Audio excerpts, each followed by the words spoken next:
Okay, we're going to call this meeting of the Gladstone City Commission for Monday, March 9th, 2015 at 7 p.m. to order. The first item on our agenda is invocation, which will be said by Commissioner Mattinen, fresh back from the southern U.S. Shall we pray?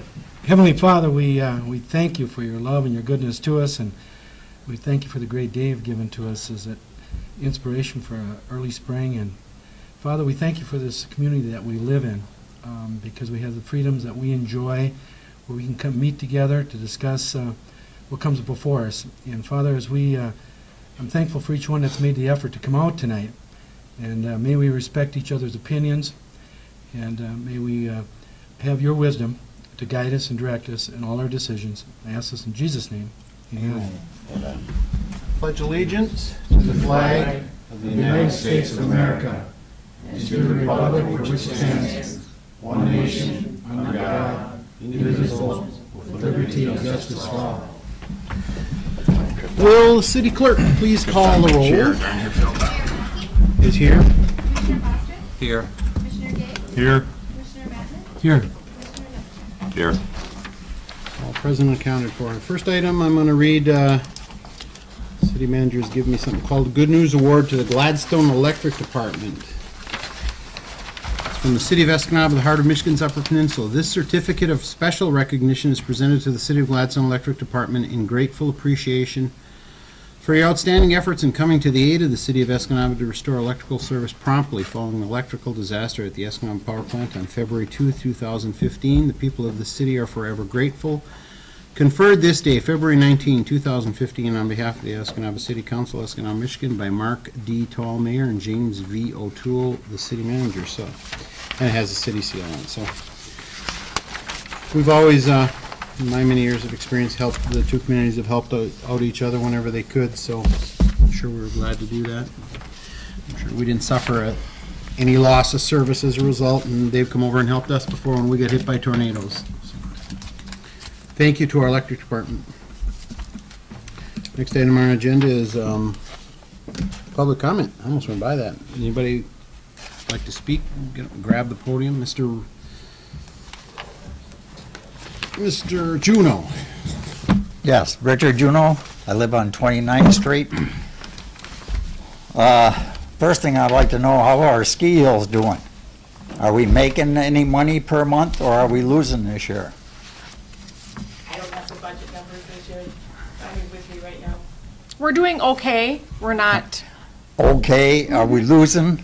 Is that The okay season we're isn't losing? over yet. We're going to be open every weekend we can through the month of March. Let me see if I can help you understand it. The ski hill is budgeted to operate at a deficit. It doesn't operate at a profit per se, if that's what your question is.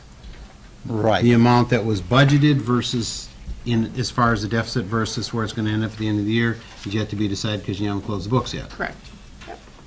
So we just give them a budget and we know that they're never going to make any money out there. It's always been the case since I've been involved with Okay, the and city of then we go Gladstone. right back to the point I have of selling that and putting a water slide up there with a hotel, conference hall, whatever. I've always felt that's one of the premier I would- locations in the city, and it's way underutilized. I Not would that a think if ski you hill would- isn't a good component to that, but as an enhancement to private development, which is what you're suggesting, I think it was a fantastic idea. Yes, and you could still leave the tube Right. slide in there, you know? You could probably even leave the scale in there, but get some private industry to come in there and operate that, and they will make money.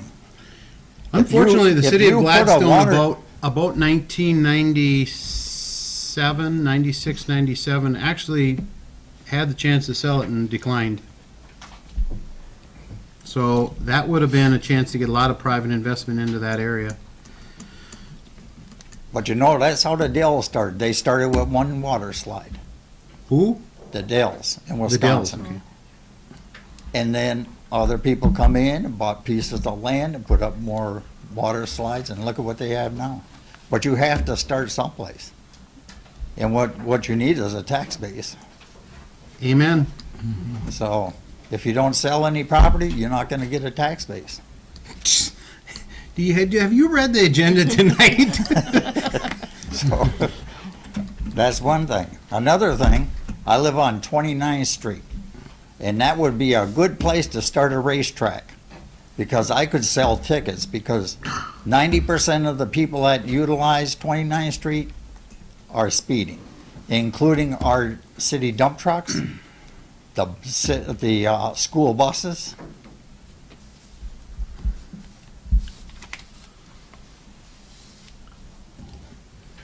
I talked to Paul last time, and he said he would get somebody up there, and I told him the times that we needed people up there.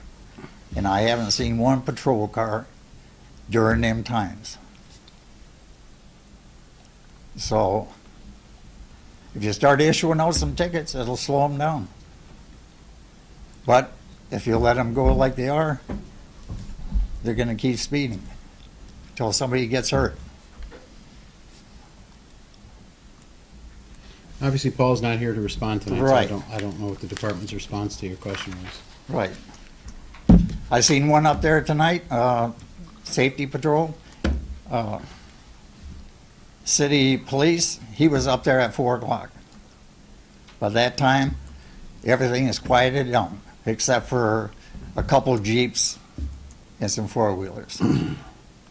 And I think it was a week ago, 2 weeks ago, Friday, city patrol car come up there at 3:32, and it was gone at 3:34.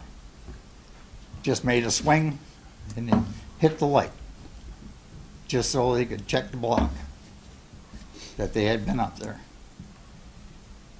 That's not satisfactory. We pay our taxes up there like everybody, and we expect to get some law enforcement up there and do their job. Well, the first item on our agenda tonight is the budget, and one of the things that was put in the budget this year is getting a 9th officer Right. to get more coverage. That's all I have. Thank you, Mr. Juno. Anybody else? Mr. Levine?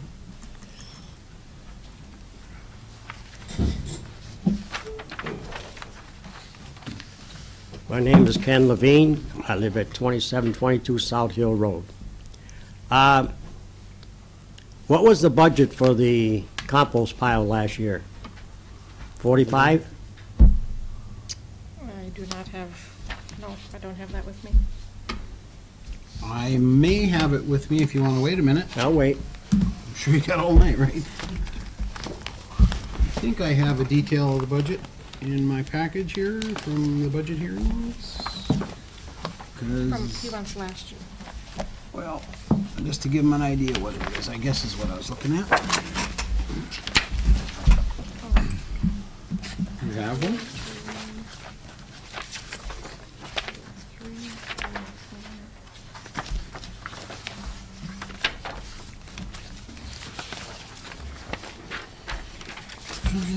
That runs out of solid waste fund, right?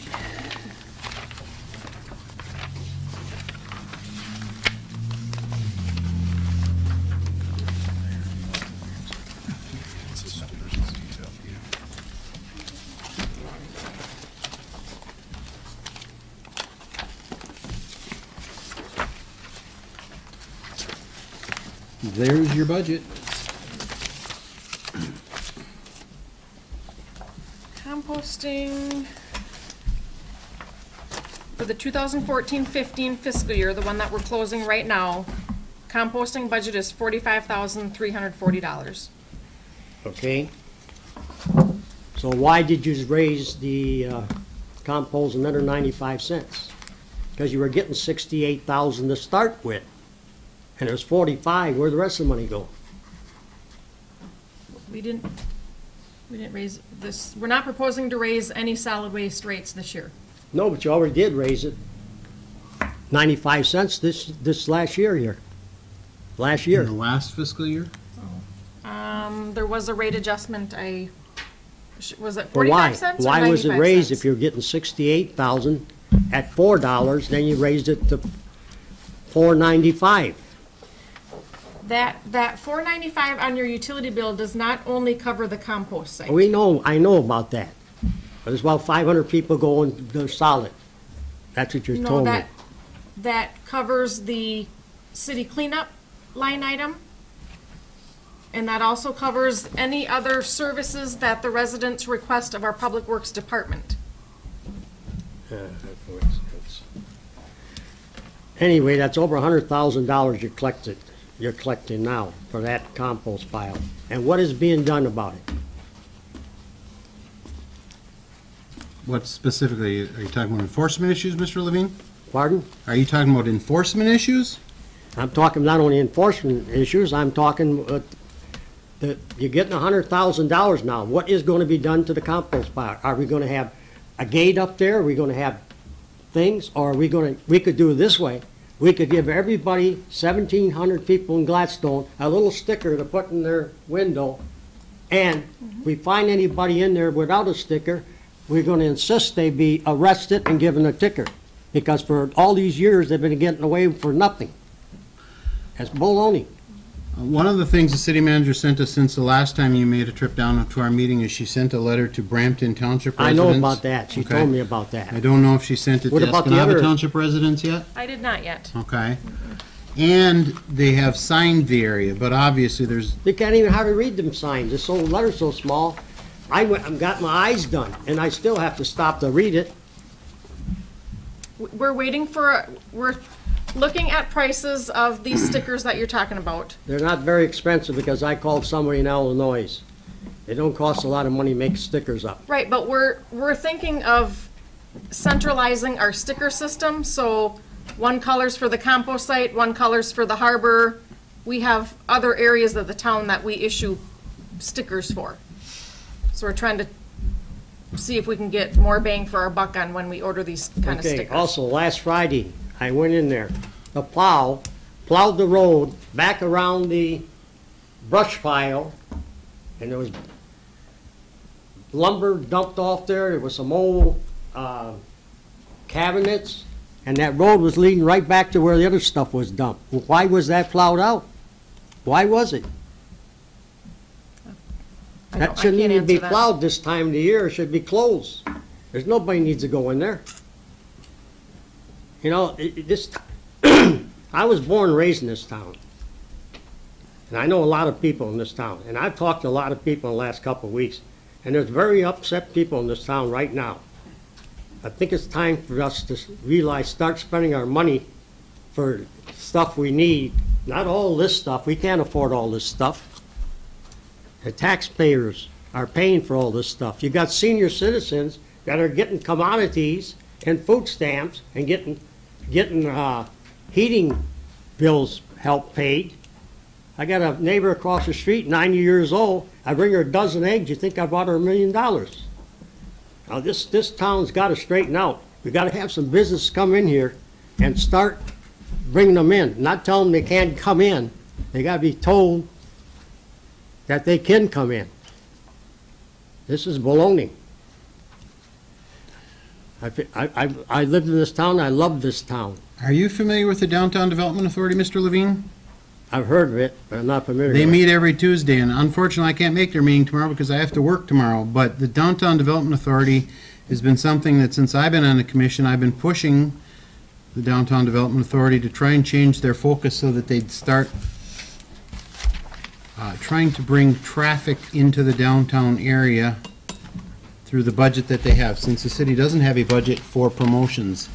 And so I would really encourage you to go to a Downtown Development Authority meeting, and Who's paying for that downtown? they collect some of the taxes that would otherwise Back go to for the the school. businesses, right?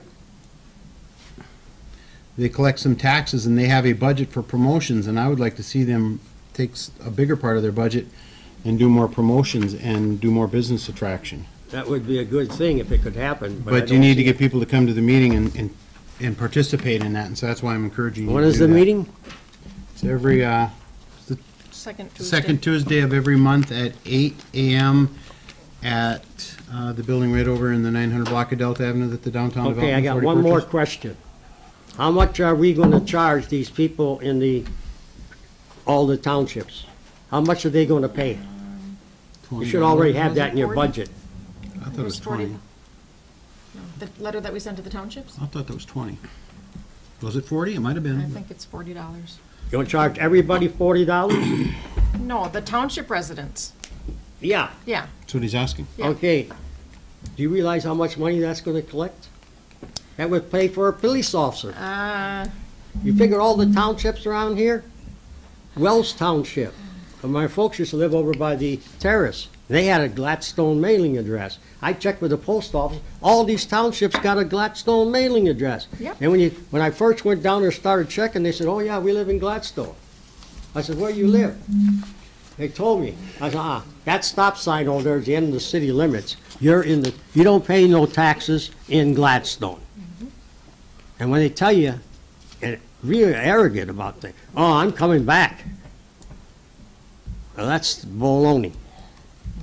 And the police officers can be all the time, but I'm taking my camera this year, and I'm gonna get 3 or 4 more guys to come and police that place. And when we find them in there, we're gonna demand that they get a ticket. Call public safety when you're there. I'm gonna do better than that. I'm gonna take their license plate numbers off them in my camera, and I'll have it there in case they disappear. The only thing a police officer would probably tell you is he's got to be there to witness the crime. Right. So, Well, if they show the trailer and everything there, and he's got- unloading, if he's shoveling it in, I got a video on my camera. he will follow up on it, but it's best that an officer See, there you to act like witness you it. don't want to do nothing for it. Because the thing is, these are Gladstone people are paying for all this. You're all here to represent, you're supposed to be representing the city of Gladstone, the people of Gladstone, not the townships. I agree with that 100%, Mr. Levine.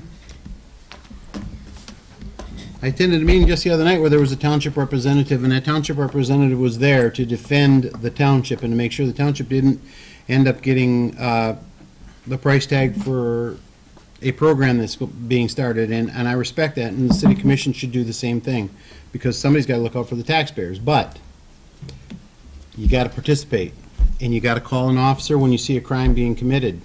Okay, let me just tell you this. You call the officer. By the time he gets up there, they're gone. What are you supposed to do then? Well, if he can't get there, he can't get there, but No, at least that's you what I'm pick up saying. the phone He's and not try gonna and be able to call get him. there. I know he ain't. If you unload a trailer leaves, that takes him about 10, 15 minutes. The police officer comes a half hour later. What happens? He doesn't catch him. Oh, that's baloney. Well, how is he supposed to get there faster? I don't understand No, that that ain't the part. point. The point is this. We take pictures of these people emptying their trailers there and take their license plate numbers down, and the police checks to and finds out they don't live in Gladstone or don't have a ticket or something to be there. I don't understand why you can't enforce it. I will sit down with the public safety director and yourself if you want to call a meeting. We'll find out what the law says. Yeah, I would appreciate that. And Give me a call. Huh? Give me a call. Give you a call? Be deputized. Yep. Give Give me me a your number call. before you leave. Huh? Give me your number before I leave. Tell everybody in the audience, it's 280-4372. I get lots of calls from people, so that's not a problem. Any other Can I comment on that? Well, I suppose.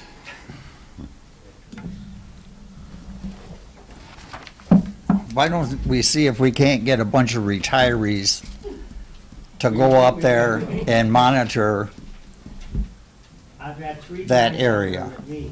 We fought over 200 and some, and that's only a half hour to 45 minutes each one of us during the day. Some days only one of us, some days 2.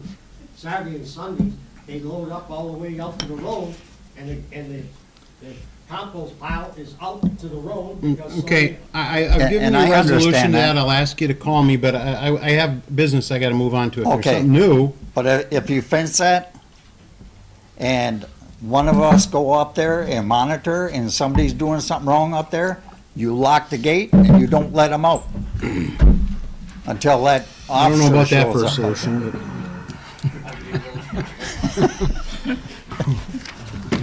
Is there anything And new, I'm- Mr. Juno?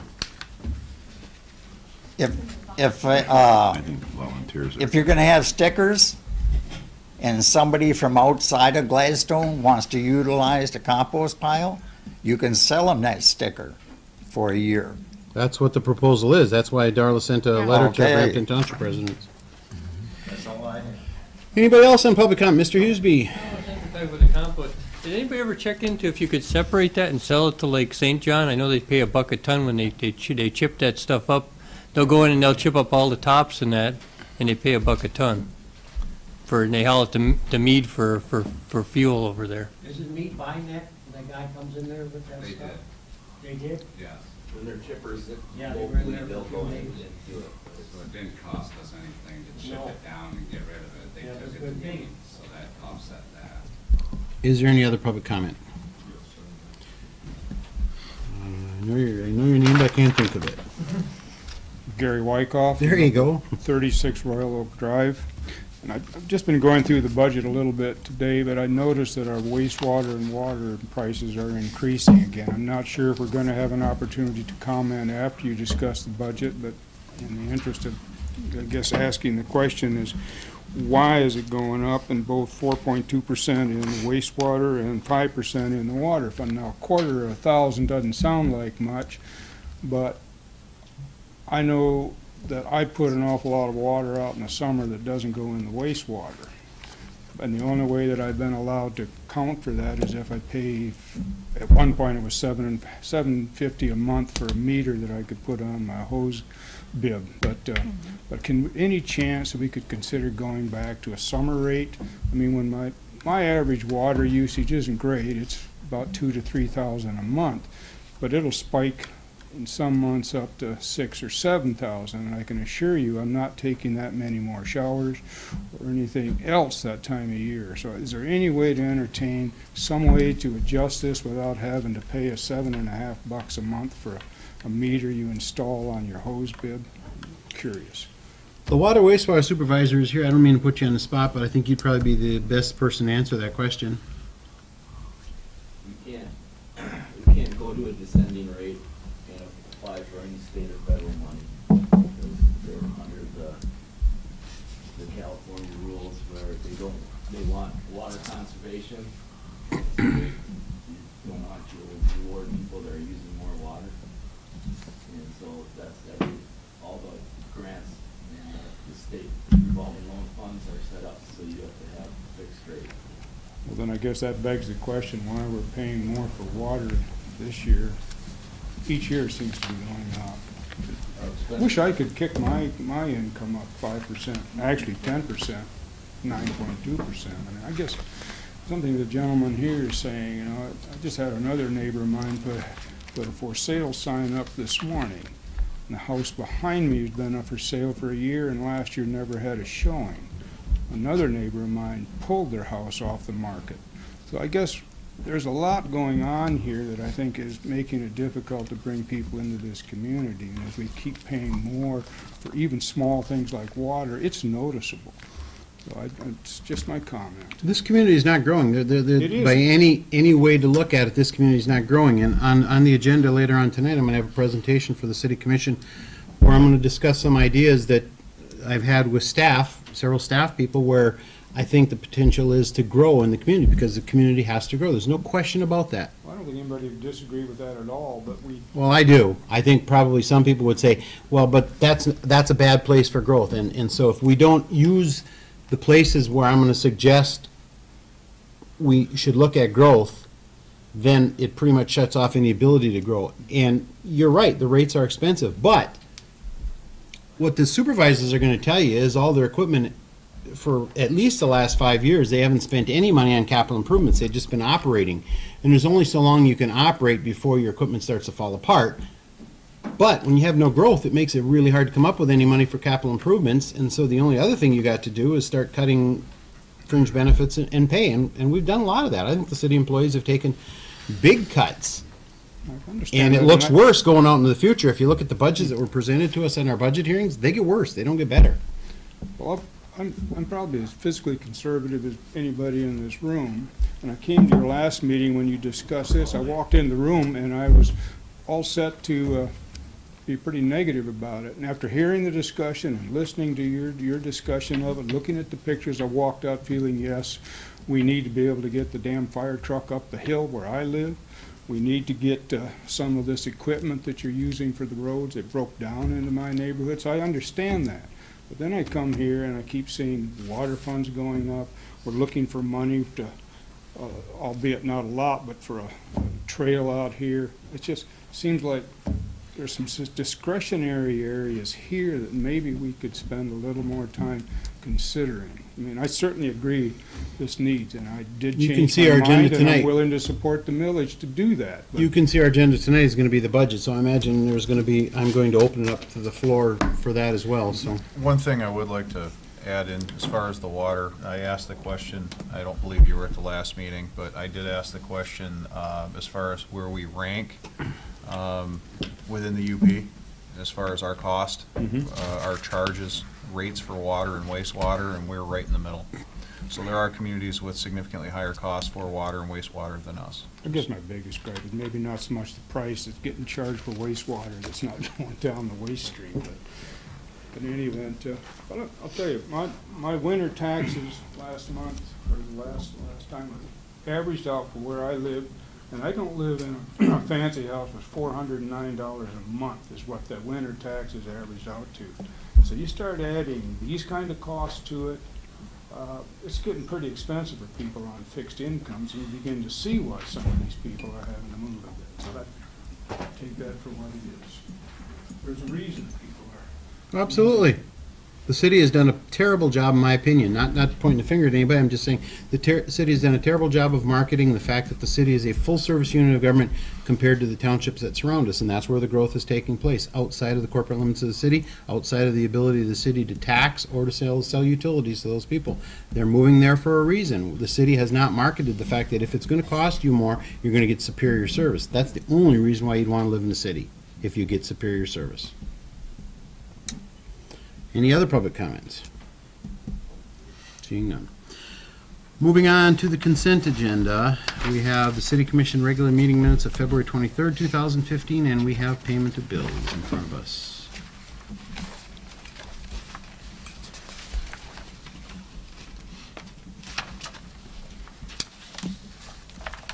Move approval. Bart? Moved by Commissioner Gay, supported by Commissioner Nemechek to approve the consent agenda as presented. All those in favor of that motion signify by saying aye. Aye. Those opposed, that motion is carried. Moving into public hearings, we have the proposed budget for fiscal year 2015-2016. We had two budget hearings a couple weeks ago, and we introduced the budget at our last City Commission meeting. It is possible that the budget could be approved tonight by the City Commission, but it doesn't have to be approved tonight. It does have to be approved by March 31st. So with that, unless the city manager had something to add, I will open up for a public hearing. You gonna put me on a timer, or probably not when we have this much audience here, I suppose? All right. We have opened the public hearing for the proposed budget for fiscal year 2015-2016. I will take public comment.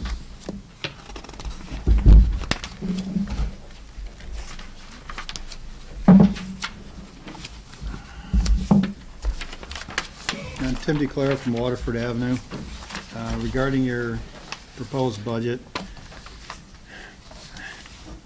I'm not even going to talk about some of the lack of common sense that's going on in this town, but I am going to talk about one aspect. Those doors have been shut down a couple hours a day for a few years now. Back when it was from 8 a.m. to 4 p.m., we did not have an additional cashier. What I'm seeing in that budget is to take that cashier and make it a full-time position, obviously with some benefits, and then we can magically get these doors open. You have the same amount of people here, actually you have more people here now. That cashier was not working for the city at the time when the hours went from 8 to 4 to 9 to 3. I look at items like that on the budget, and I can tell you right now, however you guys are planning it, whoever's planning it, I don't have the time to sit down here and correct everything and throw a little common sense towards everything. But I can tell you right now, the reason why some of these folks that are coming up here and telling you they're ticked off, they feel like no one down here cares. They feel like no one down here wants to hear what they have to say, because if they have to get off their butt from their own little world, come down here, it's because they have a problem they can't resolve. They can't resolve it with either a city employee or a department head. And needing someone down here to answer their questions to figure out how they can resolve it, or your everyday questions. So when I see something like that, when you guys go and decide your budgets, if we don't have money to pay for any of this stuff, why should we be adding anyone else? I get the public safety officer aspect. I know where you're getting the money from that. I get the fire truck. I know where you're getting the money for that. Some of this other stuff, if you're gonna add people when we have flat revenue, doesn't make sense. Or let's take the position and make it full-time. That doesn't make sense when we have flat revenue. And as the other gentleman talked about, houses going for sale, I would have moved years ago. You think anyone's gonna wanna pay $4,500 a year for a home for taxes when they're not even on the water? That's not gonna happen. Your formulas are all backwards, and like I've told you before, 50 to 100 years, this town has done the same backwards thing for years, not attracting businesses or any growth.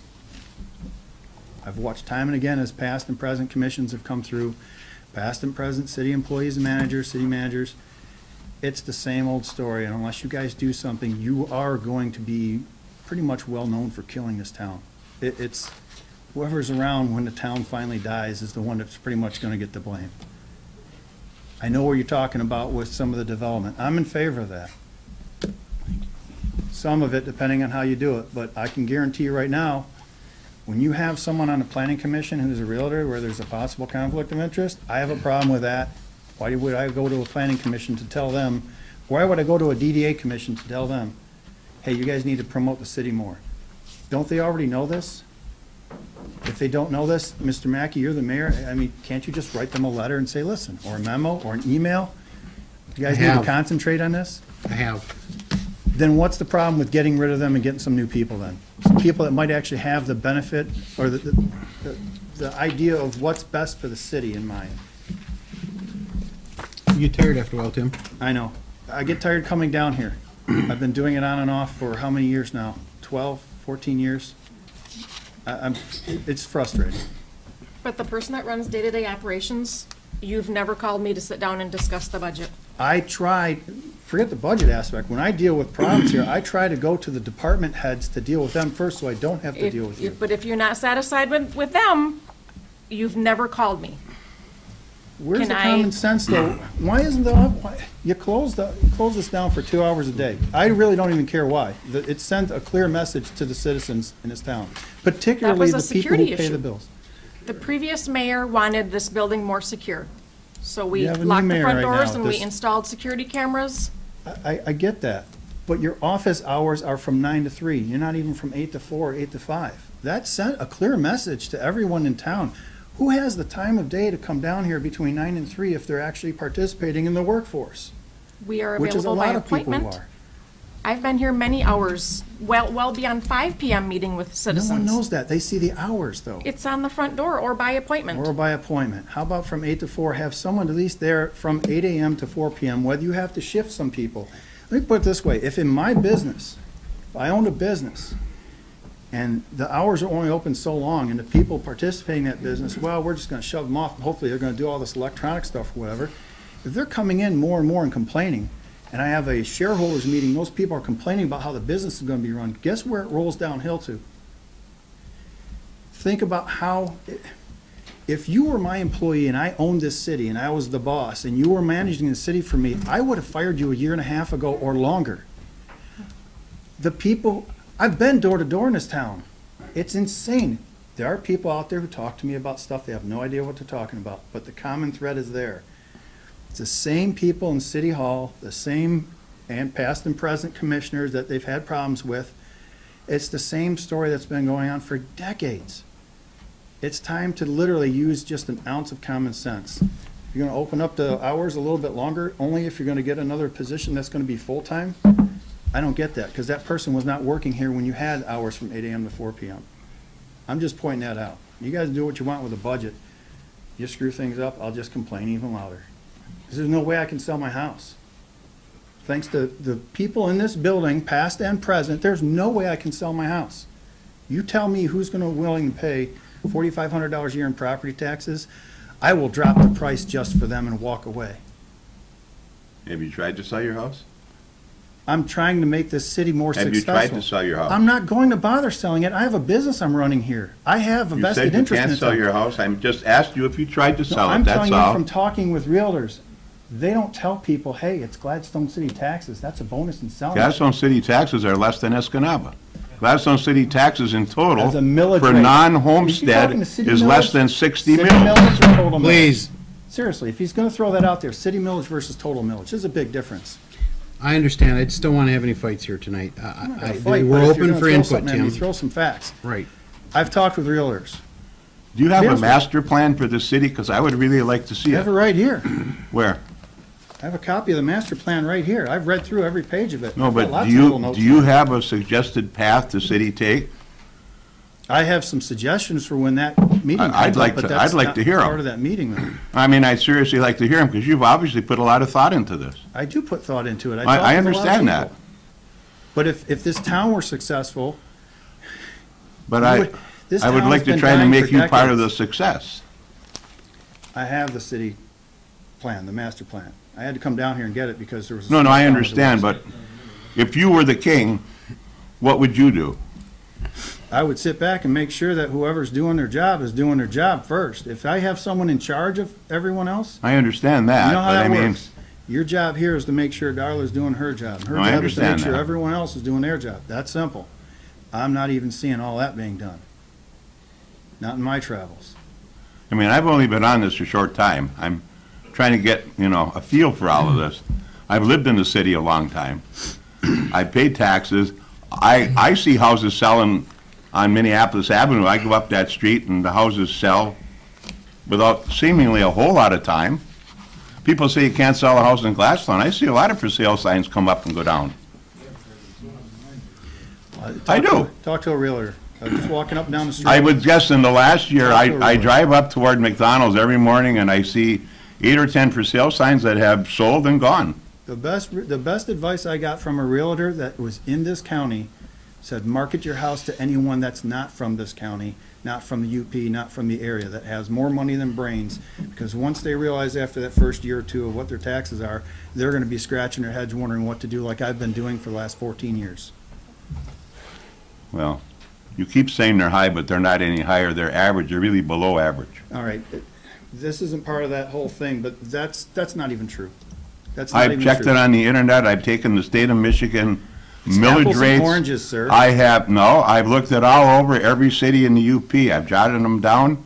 Gladstone is below average, total. This city. And that includes the school. I beg to differ, because I'm telling you right now, that school took the $3.5 million. You know guys what the about. total millage is, but including the school? I haven't looked, I paid my tax It's bill. I didn't- 58 mills, non-homestead.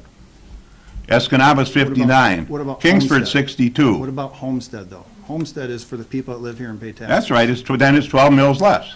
18. Well, it's 18 plus 6. 18. It's 40. So I'm over 40 mills. We've been in that 40 to 42, 43, 44 range, depending on who's promoting what. I just keep hearing everybody saying Gladstone taxes are high. They are. The reality is Gladstone taxes are not any higher than anywhere else, and we have to start changing the mindset. We don't Okay, have live in the 15,000 township. people living here. Pay We're rural just not electric gonna do rates, that. pay for all the services you get. I've talked to people about that. I mean, it's not, it upsets me when people say things that aren't true. And to That's say exactly Gladstone what I was taxes just are getting high compared to what? It's not true. High compared to other cities, not true. Compared to the surrounding areas around us where everyone. If I compare to the townships, yes. Exactly. So why would you want, if you're in Gladstone, you have 5,000 people in that range, 4,500 to 5,000. We've been that way for a long time. There was a little drop. There's not much difference between today's population versus that in 1940. It's true. That's a problem. I'm not saying we have to be a 10,000 person or 15,000 person town. Escanaba has that luxury of having that many people. They've been losing people. They're nowhere near 15,000 right now. They're in the 12 to 13,000. 12,000. But they have that many people to draw off that millage rate from. We don't. We literally have an aging population. They also have 23 public safety officers. I mean, they have a lot more expense. A lot more area, a lot more people, a lot more expense. I get that. And their taxes are higher than us. I get that, but I'm not talking about them, I'm talking about what we do here. The $3.5 million you need for this, I've told you, and I've written to the letters to the editor, that came from the school district. They put that bond renewal out, they got $7.55 million. They needed $3.5 to $4 million. I told you at that one first meeting I was here, what they did was illegal. I called up, made the complaints, no one cares. I'm trying to make a point here locally for everyone to care. Our taxes are high compared to everyone else that lives around me just outside the city limits, across the street, let's say. Compared to the township, that's true. That's why you don't have people coming here. The realtors are gonna sell someone a home in a town outside of this area because they're not using, oh, well, it's Gladstone City taxes. That's not a selling point. Not for people that are locating in this area. Whether they're coming from out of the area or if they wanna come from Esky and move into one of the townships. This is one of the first things they're gonna tell them. Don't go to Gladstone, you're gonna pay way too much. I understand what that gentleman talks about a sewer rate. I have to be very careful with my water usage. I don't have sewer where I'm at, but I do have city water. I have to be very careful because I have a garden, but I've also got barrels that I had to take from blue and paint them tan so I don't tick off the neighbors, so I can collect some rain and put it in a garden because it's a lot better than city water is for growing plants. Don't get me wrong, I like the city water's taste. It's good water, but to charge, you know, that to have to use that much water for anything, I feel really terrible for the people on the sewer rates because they go water a garden and now they're paying more. I get it. I don't know how you're ever going to solve that problem. But all my point was getting up here was to talk about one item that's within the budget. You have more that are there. Think about that when you make your decision on, if we're at flat revenue, why are we expanding positions within the city when we cannot barely even afford to keep what we have right now? Thank you. Thank you. Any other public comment on proposed budget for fiscal year 2015-2016? Mr. Thompson. I'd like to, Joe Thompson, 602 Montana.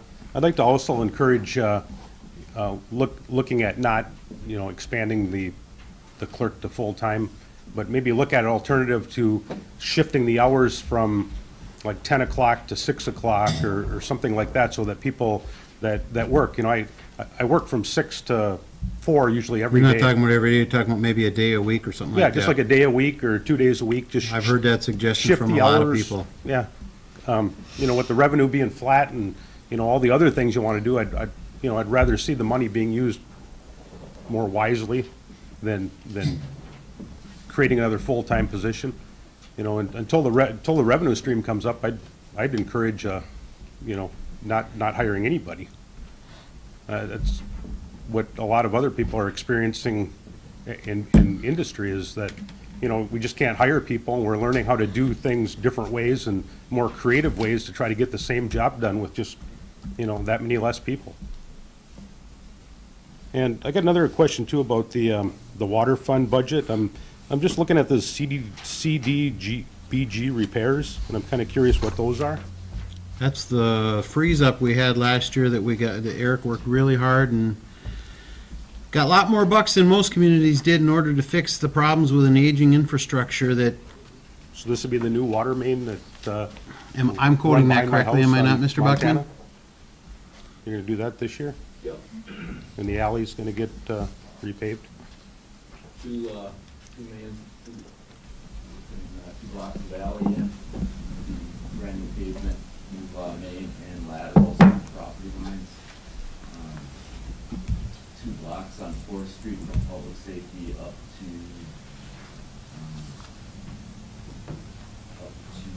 North 9th Street intersection and down on 16th Street. We have a short stretch that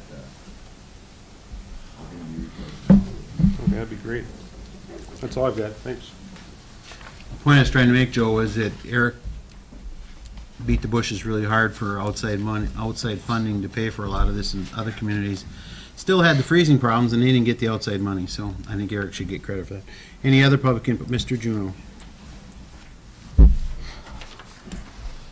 Yes, I think when Tim was up here speaking, that's pretty rude for one of our commissioners to start raising his voice at him. What he's asking about the city of Gladstone, he's not interested in the city of Escanaba. And if you want to work for the city of Escanaba, maybe you need to go over there and run for that commission over there. Mr. Juneau, what We're not I take interested. deference to is people continually saying that our taxes are high compared to other cities. No. High compared to the townships, yes. But if you compare it to the other cities, we're not. We don't care about the other cities. We care about Gladstone. I understand that. Right.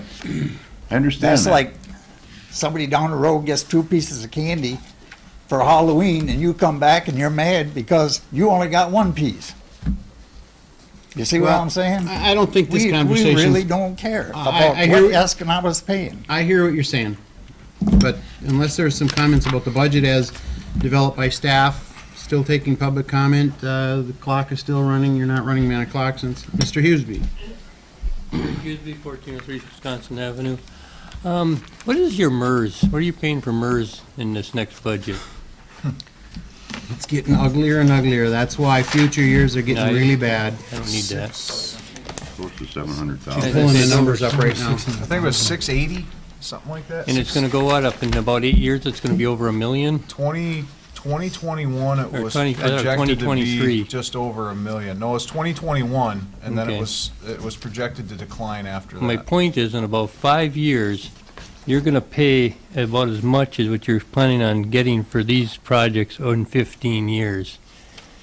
And that's the big, You have a copy of the agenda tonight? no, I do At the end of not. I the got ag- one, but I didn't see anything about At MERS the end on of it. the agenda, it says land development presentation, hang around.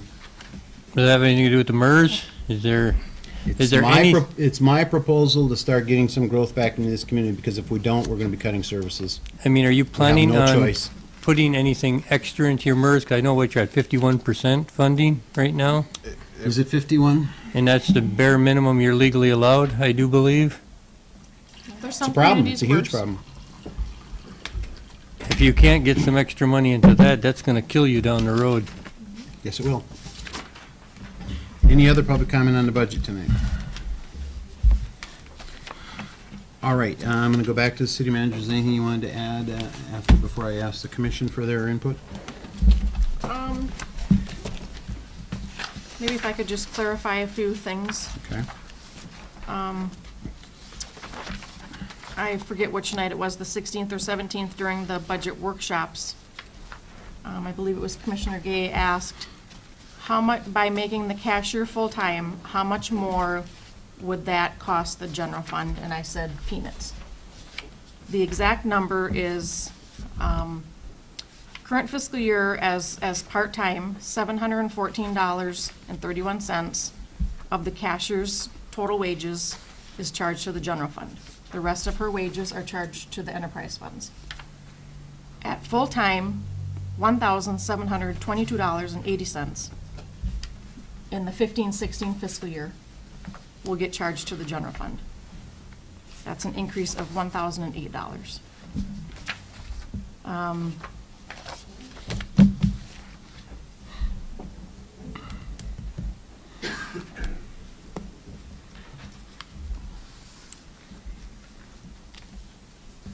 Did you write notes for yourself? Yeah. These are things I'm sure you were wanting to respond to, and that's what you're looking for, right?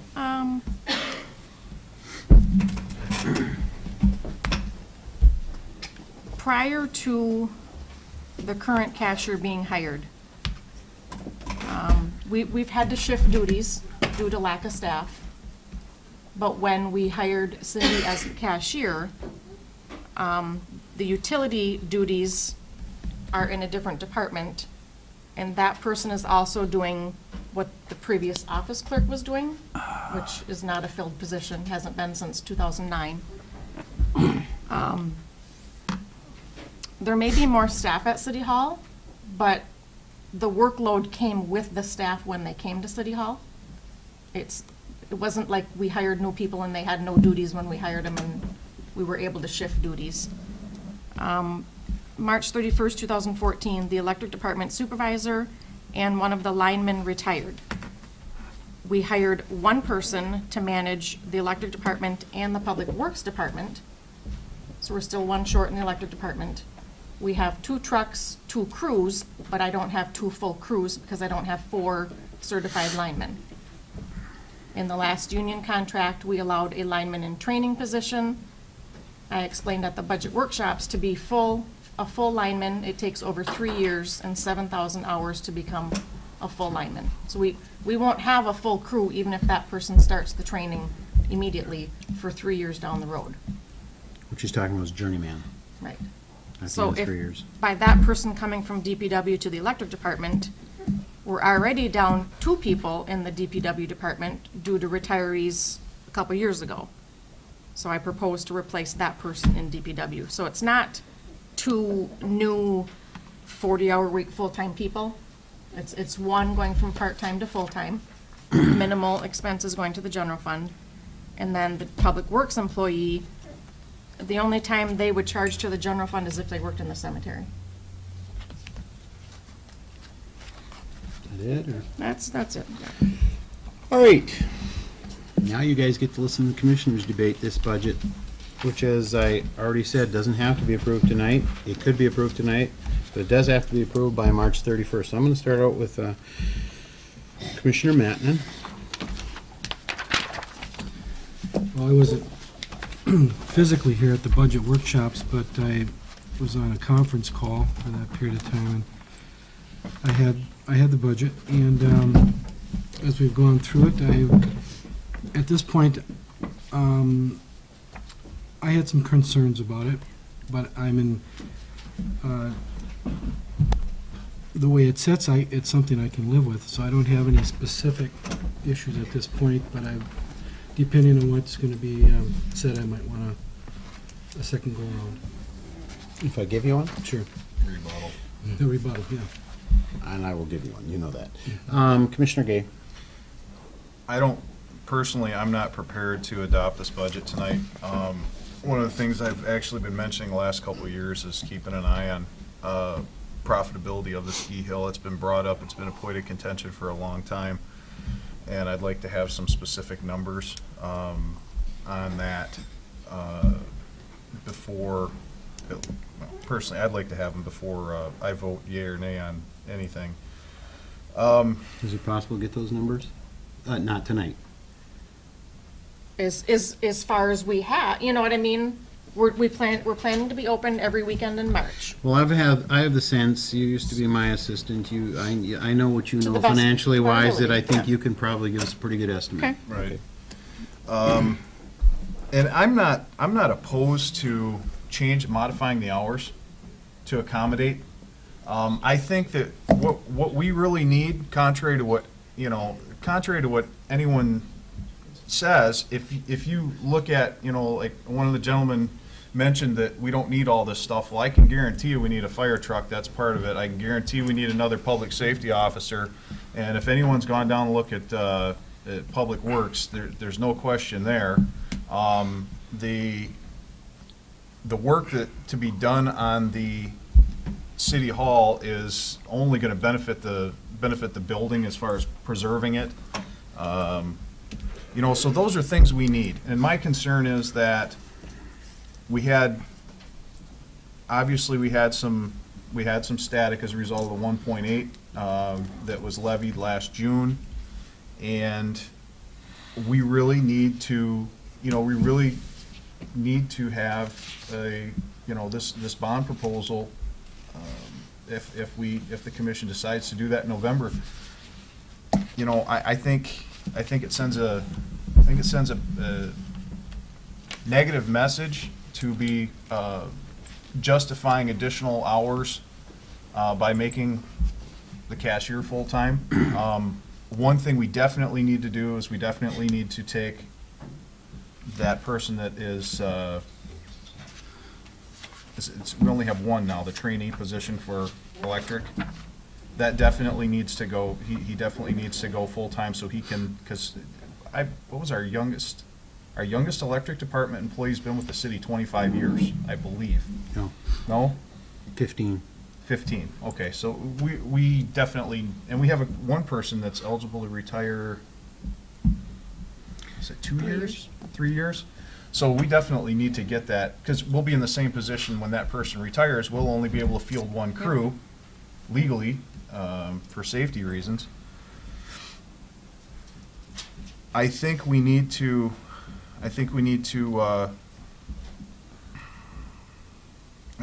digest this a little bit more before we make a decision. One thing that's been brought to my attention, or it crossed my mind, but it's been brought to my attention multiple times, is that we took a person who was previously a supervisor in Public Works and put them into the field. So essentially, if we moved James to the electric department full-time, then we're back to the same level of staff we were prior to moving the previous supervisor back into the field, yes? Still down half. Because Mark is doing 2 departments now, so he's not. I'm not talking about supervisory staff, I'm talking about field staff.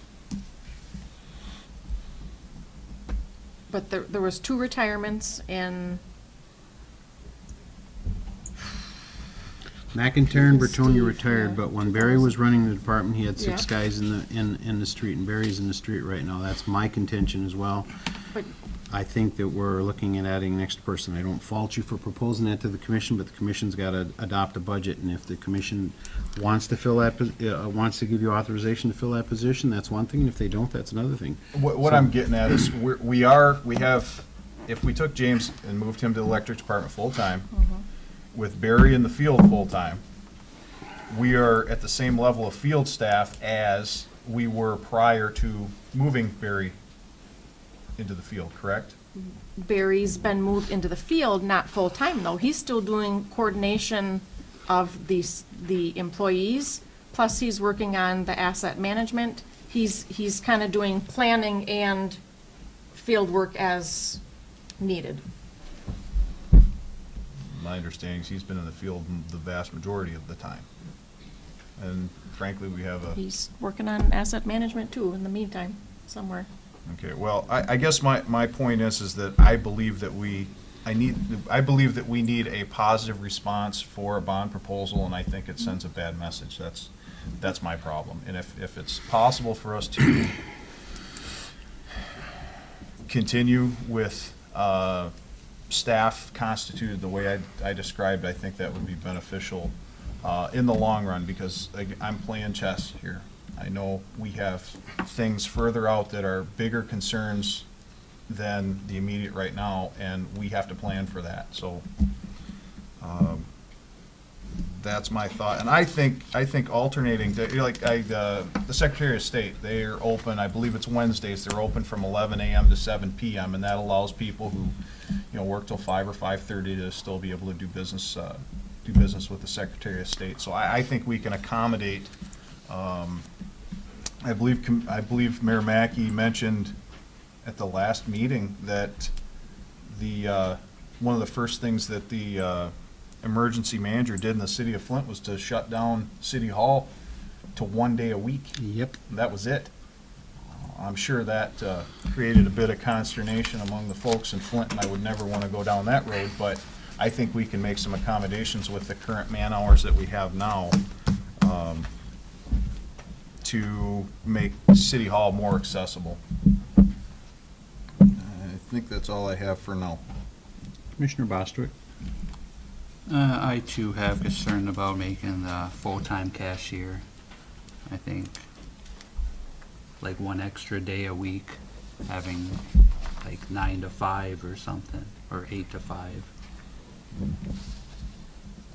I just don't think we need to have someone full-time.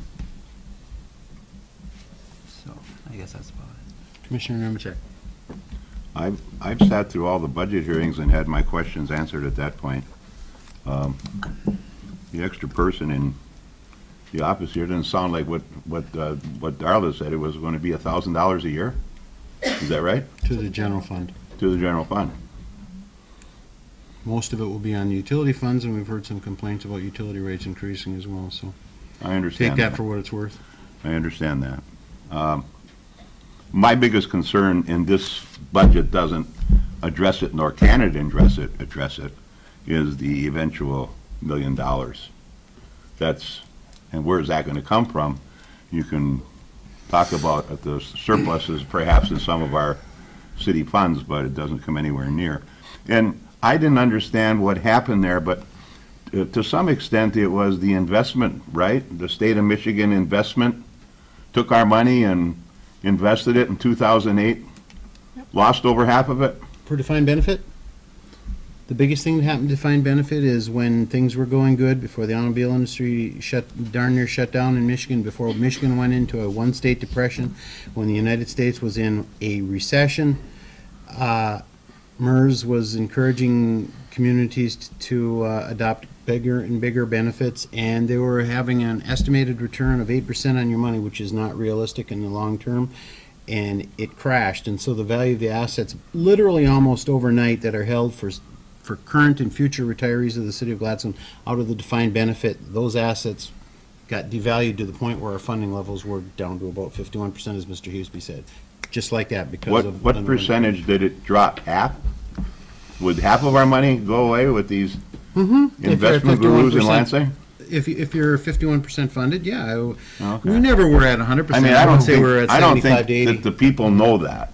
I didn't know that. Let's say 30% is probably a more accurate, estimate based on those previous actuarials. But I mean, I know people that lost 80% Yeah. in that same time period, so half does not, somebody keeps listening to their investment advisor to hang in there and hang in there. Well, hanging in there isn't always the best answer. The one thing I did want to mention to you, I didn't get a chance to mention it, or I had a chance, I just slipped my mind. The bond proposal may or may not pass. We can't hang our hat on a bond proposal passing in November. And, granted, the funding for the, moving from part-time to full-time would be coming from electric, water, wastewater, all those funds. And currently, we have, I believe we addressed it at the budget hearings, that your fund balances you were pretty comfortable with your fund balances in the water and wastewater. My only concern would be if we start, in the event that it doesn't pass, we gotta have a new fire truck. I know. There's no way around it. So I know. the place we're gonna go for that's the electric fund. I know. And that's And my only concern. It's the only cushion the city has. Yep, exactly. I know. And so I guess I'm a little protective of that, I understand that. you know. But, I mean, that's the kind of situation that causes bankruptcy. Yep. Let's be actual about it. Yep. The kind of payments that we have to make in the future are the kind of payments that put cities into bankruptcy. That word's been used by me 15 years ago when I was working here. I said to anybody who would listen, I said, Highland Park was the poster child then, and anybody who's ever been in Highland Park, it looks like they fought a war and everybody lost. Right. You been in Highland Park? Yes, I have. Highland Park was at one time an affluent community, and it's no longer affluent. They were 15 years ago. They were at a point: do we pay pensions or do we pay for police officers and garbage pickup? And even that wasn't the sterling service, but that was the point they were at. And I pointed it out to people a long time ago. I said, there's no reason why we couldn't get in that point. And that's basically what you're saying right now when you talk about bankruptcy. So, it scares the heck out of me. As far as this budget goes, I really don't have any suggestions. I've made my suggestions during all those budget hearings. Commissioner Mattinen, you said you may have something else to say. Is there something new you want to say? Yeah, just so the public maybe understands a little better here too, that as far as putting on a public works employee and additional hours for the clerk, it all costs money, but it does come out of other areas other than our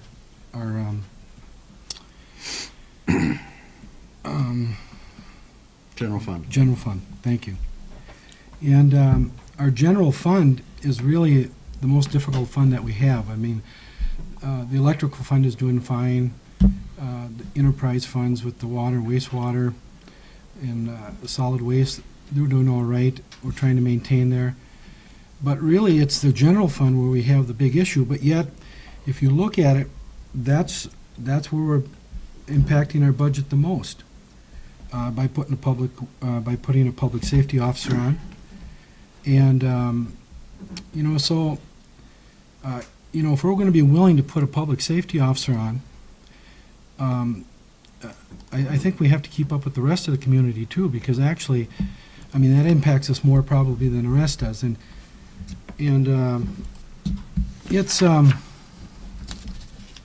there's tough decisions to be made, and we all have maybe different things that we think of as priorities, but when we talk about public safety, that's not just law enforcement.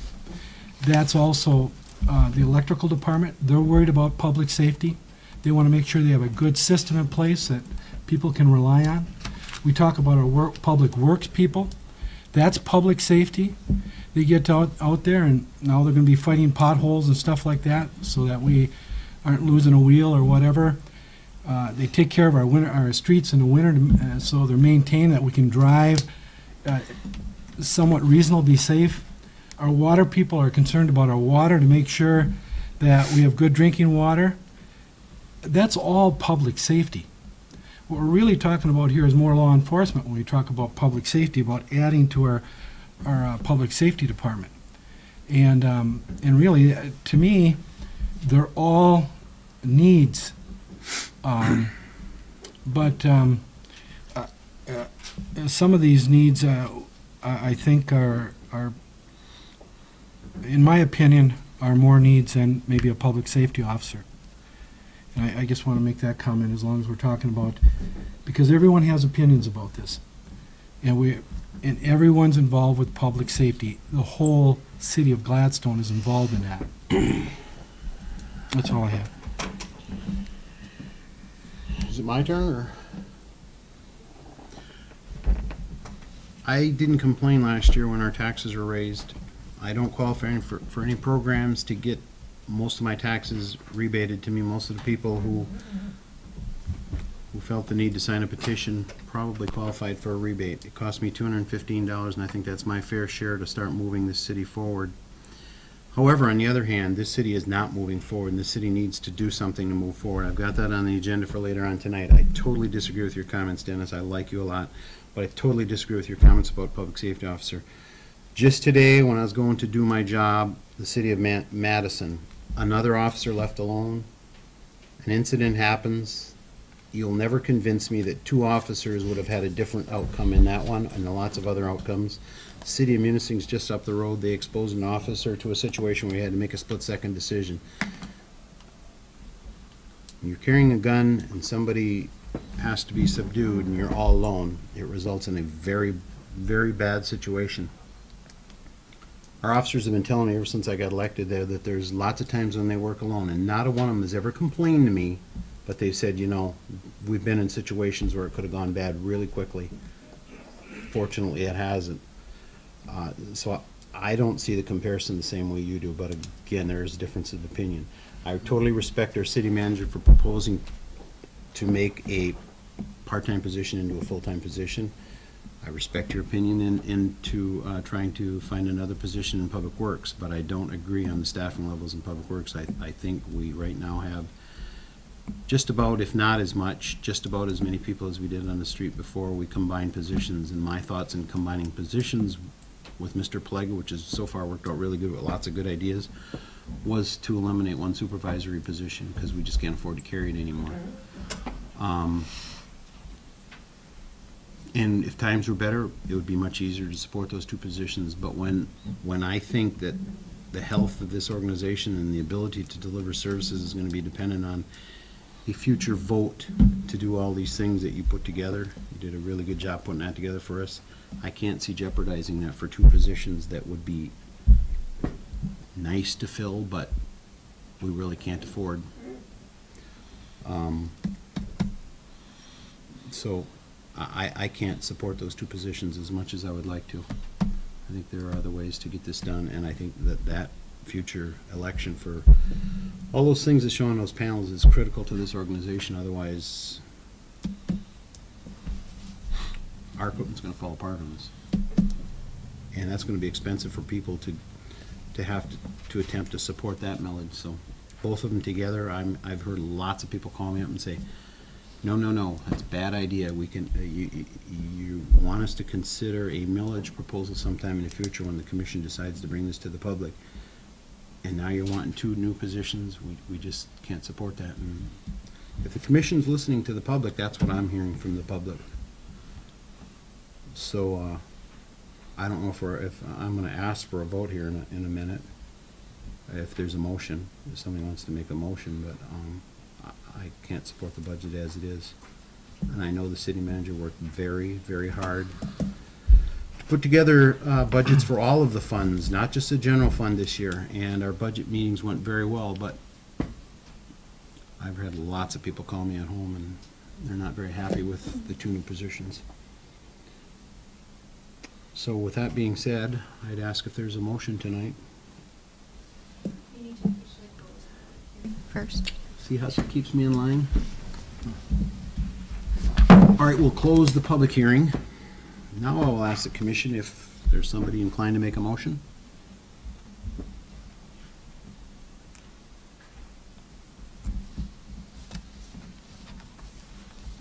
I'm not hearing anything. There's no sense in making a motion because it wouldn't have a second. That's reality. You'd be right.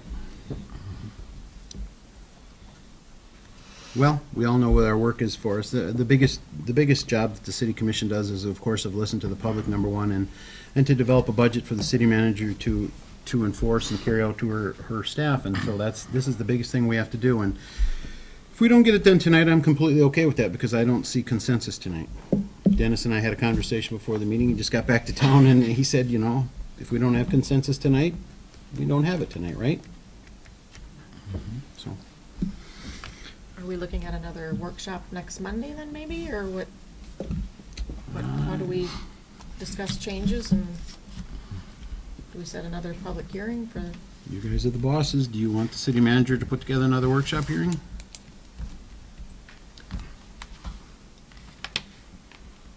Is that necessary?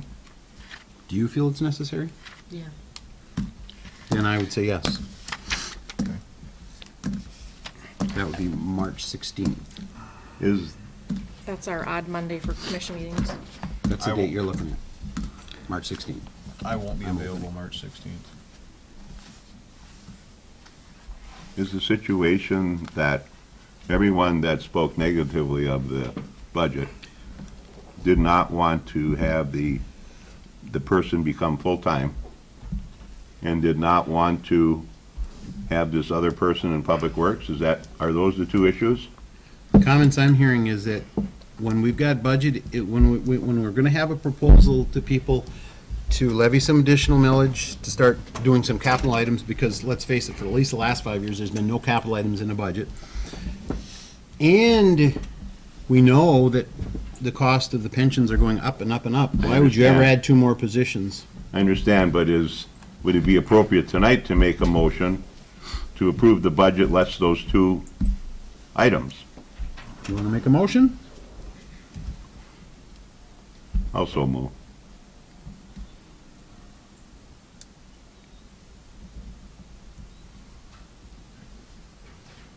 I'm not hearing support for that motion. That's what everybody was talking about. Yes, it was.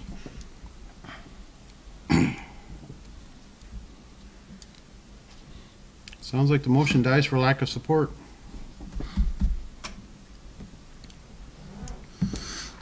So, do we want the city manager to set up another meeting on March 16th to talk about this some more amongst the commission? Or do you?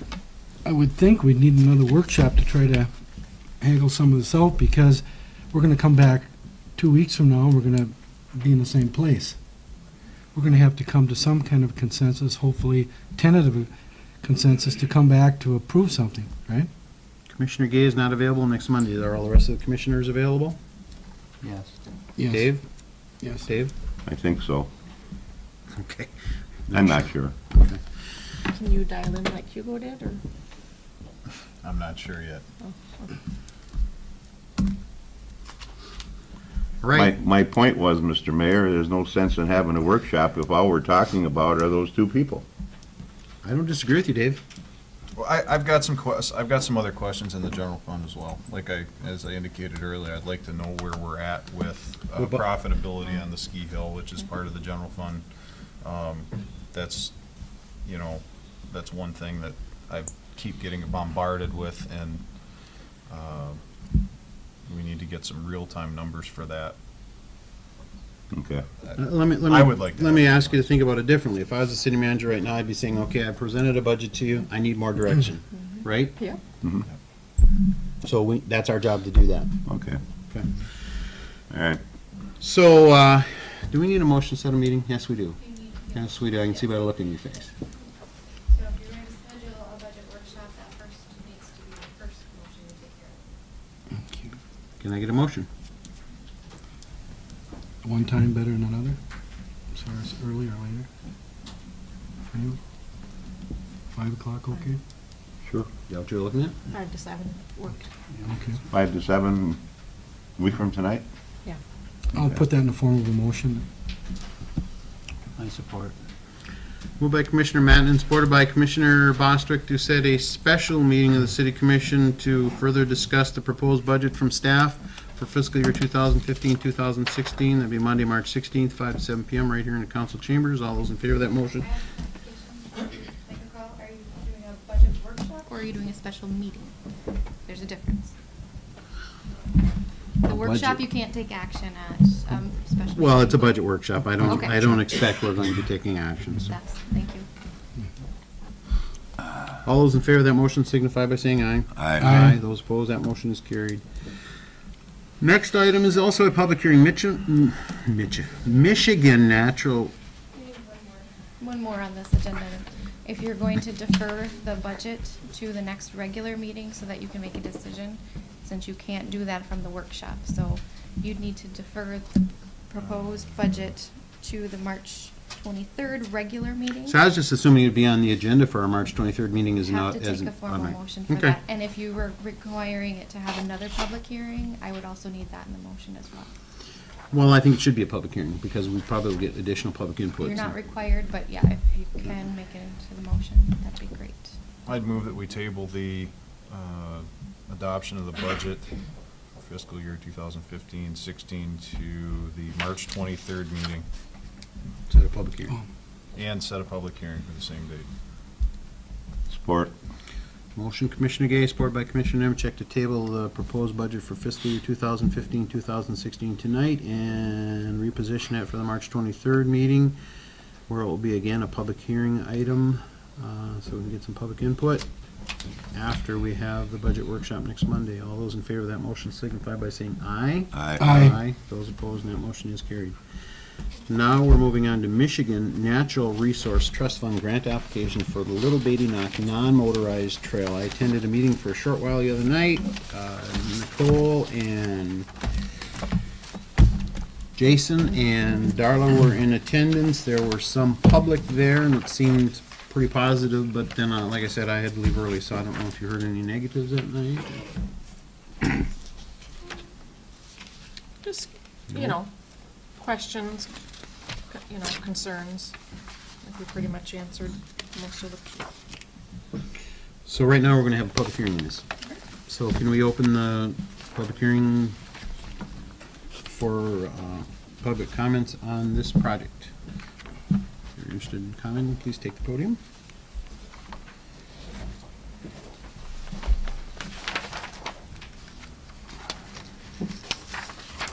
I have not been able to review that plan to see if it connects east, obviously east versus west Gladstone, to get to that trail. I'm not sure what you're referring to. No, it doesn't. You come from up on the bluff, west Gladstone, versus down in town, east Gladstone. Our city's split with the highway. So No, it it's an doesn't. interesting idea, but a lot of people, you're cutting off half the city to use it, just to let you know. I've been around here It's since hairy. 1979, You try to and it's walk. always been pointed out I that know that it. highway chopped the city in half. I just, between walking and trying to ride a bike, I don't come down 35, I come down South Hill. Yep. And unless you have your head on a swivel. Yep. I know that has been discussed and, you know, talked to death, but about putting an overpass over the highway so that bicycle traffic doesn't have to contend with vehicular traffic, but I don't know that anybody's ever applied for a grant for that? No? We spoke with them, we had a meeting with MDOT the other day, and they think that underpasses are the way to go for pedestrians and not overpasses. Under the highway. There's one in the city of Houghton.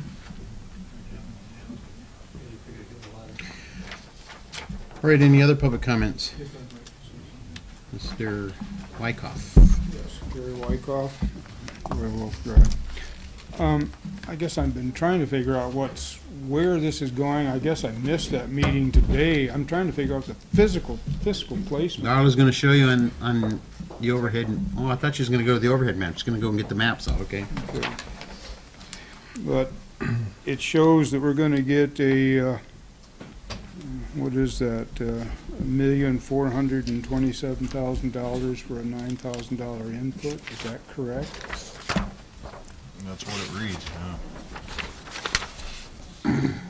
Right down the lake, it's between the highway and the lake, it's going down the riprap, down On the lake side of the guardrail. And has there been, I guess, what's the I should be more aware of this, and I apologize for not, but a feasibility study on that riprap, winter ice? We hired the DEA. Okay. Well, I guess I'm still a little, I mean, we're talking about all of the money we need for this and for MERS, and we are looking at a bike trail down along the lake. Sure, it's pretty, it's nice. I live up on the bluff. I won't get on it either. But that's beside the point. What is it going to bring to this community? And I think one of the issues I've had with a lot of what we've done, both Ski Hill, everything else, is we ever taken a serious, unbiased statistical poll of people outside this community when they're in here and ask them, have they bought groceries in this town? Are they staying in this town? Are they eating in this town? Are they buying gas? Are they buying more than bait and gas? What money are we truly bringing into this community other than supposing all of these amenities, these nice things, are going to enhance the community? And I agree they will, but there's always a cost benefit, and as we constantly are sitting here talking about how we're going to get money to do things, and I constantly see these kind of things put forward, and it does bother me that sometimes I think our priorities are being missed. That's just my comment. So I don't think from a dollars and cents standpoint that the cost of constructing is something you should be concerned with. Our share came from the Hannahville Indian community through a grant which allowed us to do the engineering study, and now staff has put together external grant funds, which of course are taxpayer dollars, to build this. However, whenever you build something, it does have to be maintained. that's going to be the next one. What are our obligations? So I beat you to it. Personnel. Exactly. This Yeah. is going to be in a very rough environmental conditions by that. I mean, Well, our Parks and Recreation Director said she was going to be looking at budgeting $5,000 for maintenance of it per year. $5,000 doesn't go very far. You have to keep Well, in does mind it? that a lot of that, a large portion of that's not in the city. So. Most of it's not in the city. Yeah, our, the area that within our responsibility is not a very large portion of that. However, just like you look at it the same way that federal reps and federal senators look at it, the money's going to be spent somewhere. And I hear that all the time. and unfortunately, they get the tax dollars. If we can do something to bring those dollars back to our community, and like the maintenance is always an issue, that can we sustain the maintenance cost? If we can do something that brings those dollars back to our community, at least some of our taxes are being spent here. The societal, and we'll probably get into it more when we get into the discussion of the land development presentation, but society's changing a little bit. Younger people, younger than me, are more interested in the things that I'm not really interested in. I like to get away from people. They like to go towards people. With that being said, you have more of a tendency for people with the younger crowd to want to congregate and be more involved in city functions and be more involved in the green thing. Something that does not concern me. However, that's the way things are trending. I look at that as a connection, especially with non-motorized bikes, that type of thing. A connection between here and Wells that's safe. Frankly, it's kind of like what comes first, the chicken or the egg? You know, do people build houses here and then industry comes here seeking employees? No. You know, industry starts, people follow the industry, and then when the people follow the industry, then your service industries, like your grocery stores, your drug stores, your service industries will then come in. Once they find that they have a market and they're willing to take a risk on that particular market and gain a market share away from what currently a lot is being spent in Escanaba. You know, so the city as a whole cannot specifically solicit and bring business in. That's not what we do. We can create an environment that's conducive to business being here. But the reality is the lack of industry. Now, the other option is to rely solely on vacationers, on tourism. I don't think that's a great plan because as we've seen in the last 20 years, tourism has kind of gone by the wayside as far as what people used to do. They used to get in the car and they'd drive north.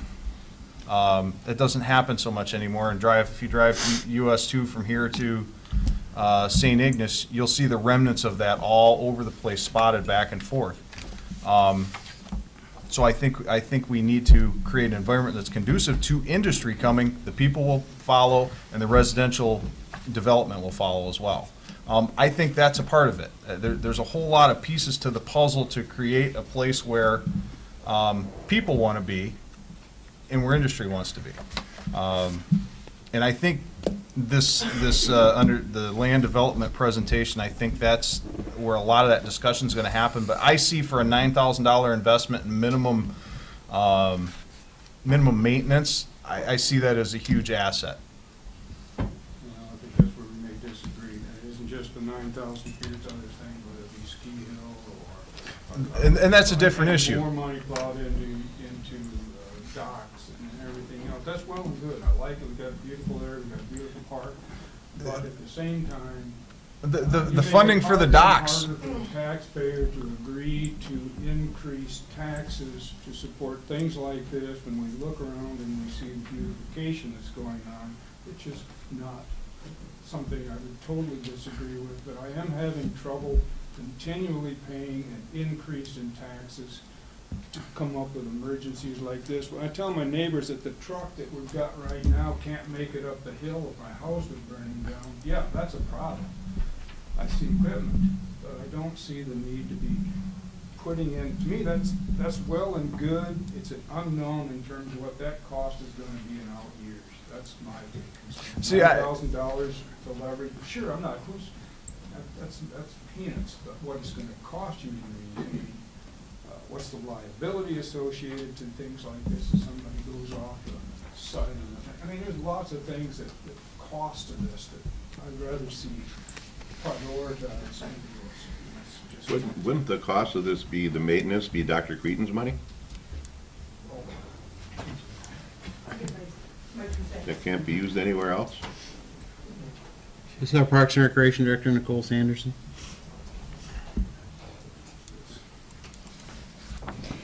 Parks and Recreation has always been considered like jewelry, something maybe that you would like to have, but maybe you don't need. And I have a quick analogy that I'd like to go through. You own a home, you need a new roof, and you need a new heating system. Your dishwasher also went out. Somebody comes up to you and says, I'm going to give you money for a dishwasher. Now you can only spend it on the dishwasher. That's what these recreational grants do. We can't spend them on equipment, we can't spend them on other things. We've tried. I have researched and re-researched, and recreational grants are readily available. So you still need a roof and you still need a heating system, but are you going to turn away a dishwasher? Yeah, there's going to be a little bit of water usage and some electricity usage that if you did it by hand. But if you go to sell your house, at least you got a dishwasher that works. And I know that's a simple analogy, but that's why recreational grants are so hard to accept, because you're thinking, why are you going to put money into recreation? It's the only place it can go. You can't buy. We've done projects where we've offset our equipment fund because we hired city employees and we use grant funding for that, and we try to do that as much as possible. But we also have a Mary Cretans fund that helps us maintain our recreational facilities, which once again cannot be spent anywhere else.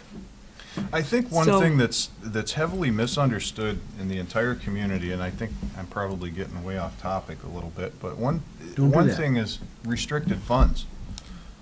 A lot of people don't understand that funds are restricted and they can only be used for X, Y, or Z, and then sometimes it's only X, and that's what.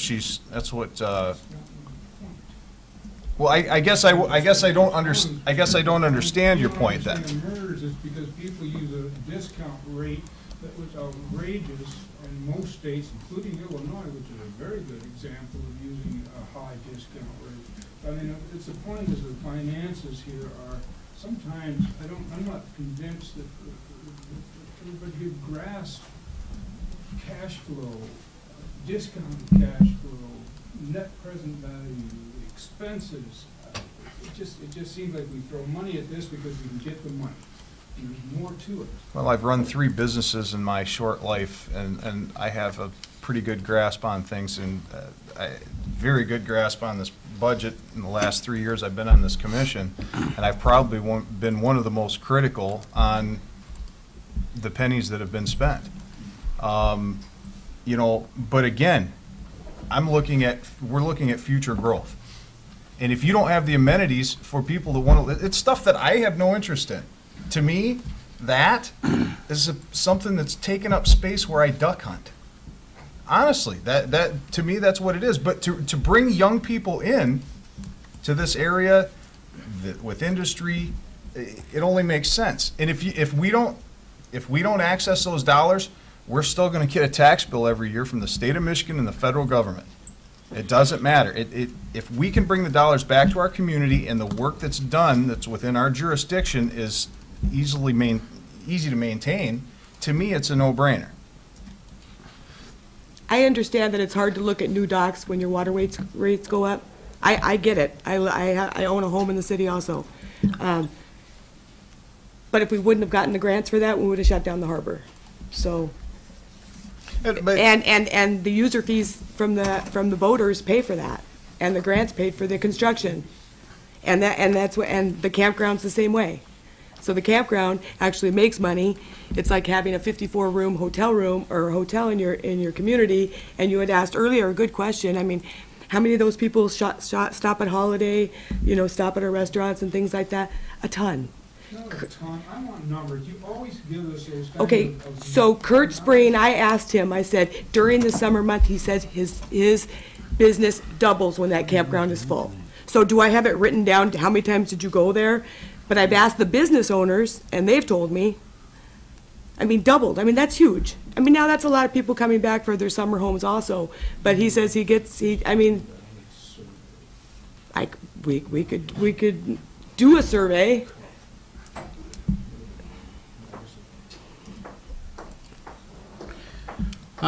Is there any other public input for the public hearing? Mr. Levine, got to take the, well, Mr. Juno's good. Mr. Levine, I think, was up before you, Mr. Juno. Oh, okay, well, we'll share the mic. Well, can't do that. One at a time. Okay. Up at the Oak Bluff Estates, all the people there are being taxed now. They don't pay for garbage. They have their own garbage. They don't pay for plowing. Now, if there's 172 units that somebody told me there, and it starts about $100 on up to where I don't know, where is that money? Where did it go? Does that go in the general fund or what? Well, first of all, we're talking about this walkway, and I'm not sure that these two are connected, but it... I would have mentioned it before, but I forgot. Well, you'll have time at the end of the meeting, Ken.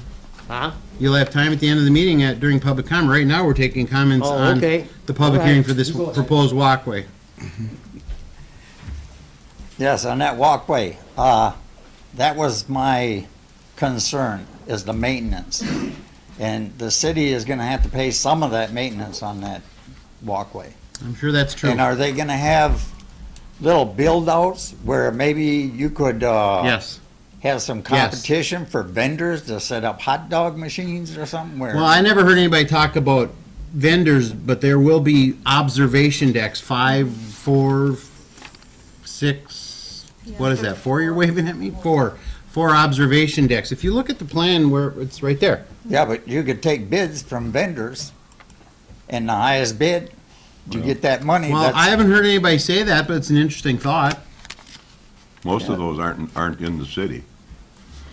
Most of those observation But decks is there gonna be vendors? are that- not in the city. I don't think there's room for vendors, but It don't take much for a hot dog stand or sloppy joes or a couple sodas. Those little carts. You're back to the chicken and the egg thing there. I mean, are you, no, I'm not talking about chickens. That is not funny, No stop more laughing. chickens. You have to have that there for the traffic, yes? Traffic translates to customers.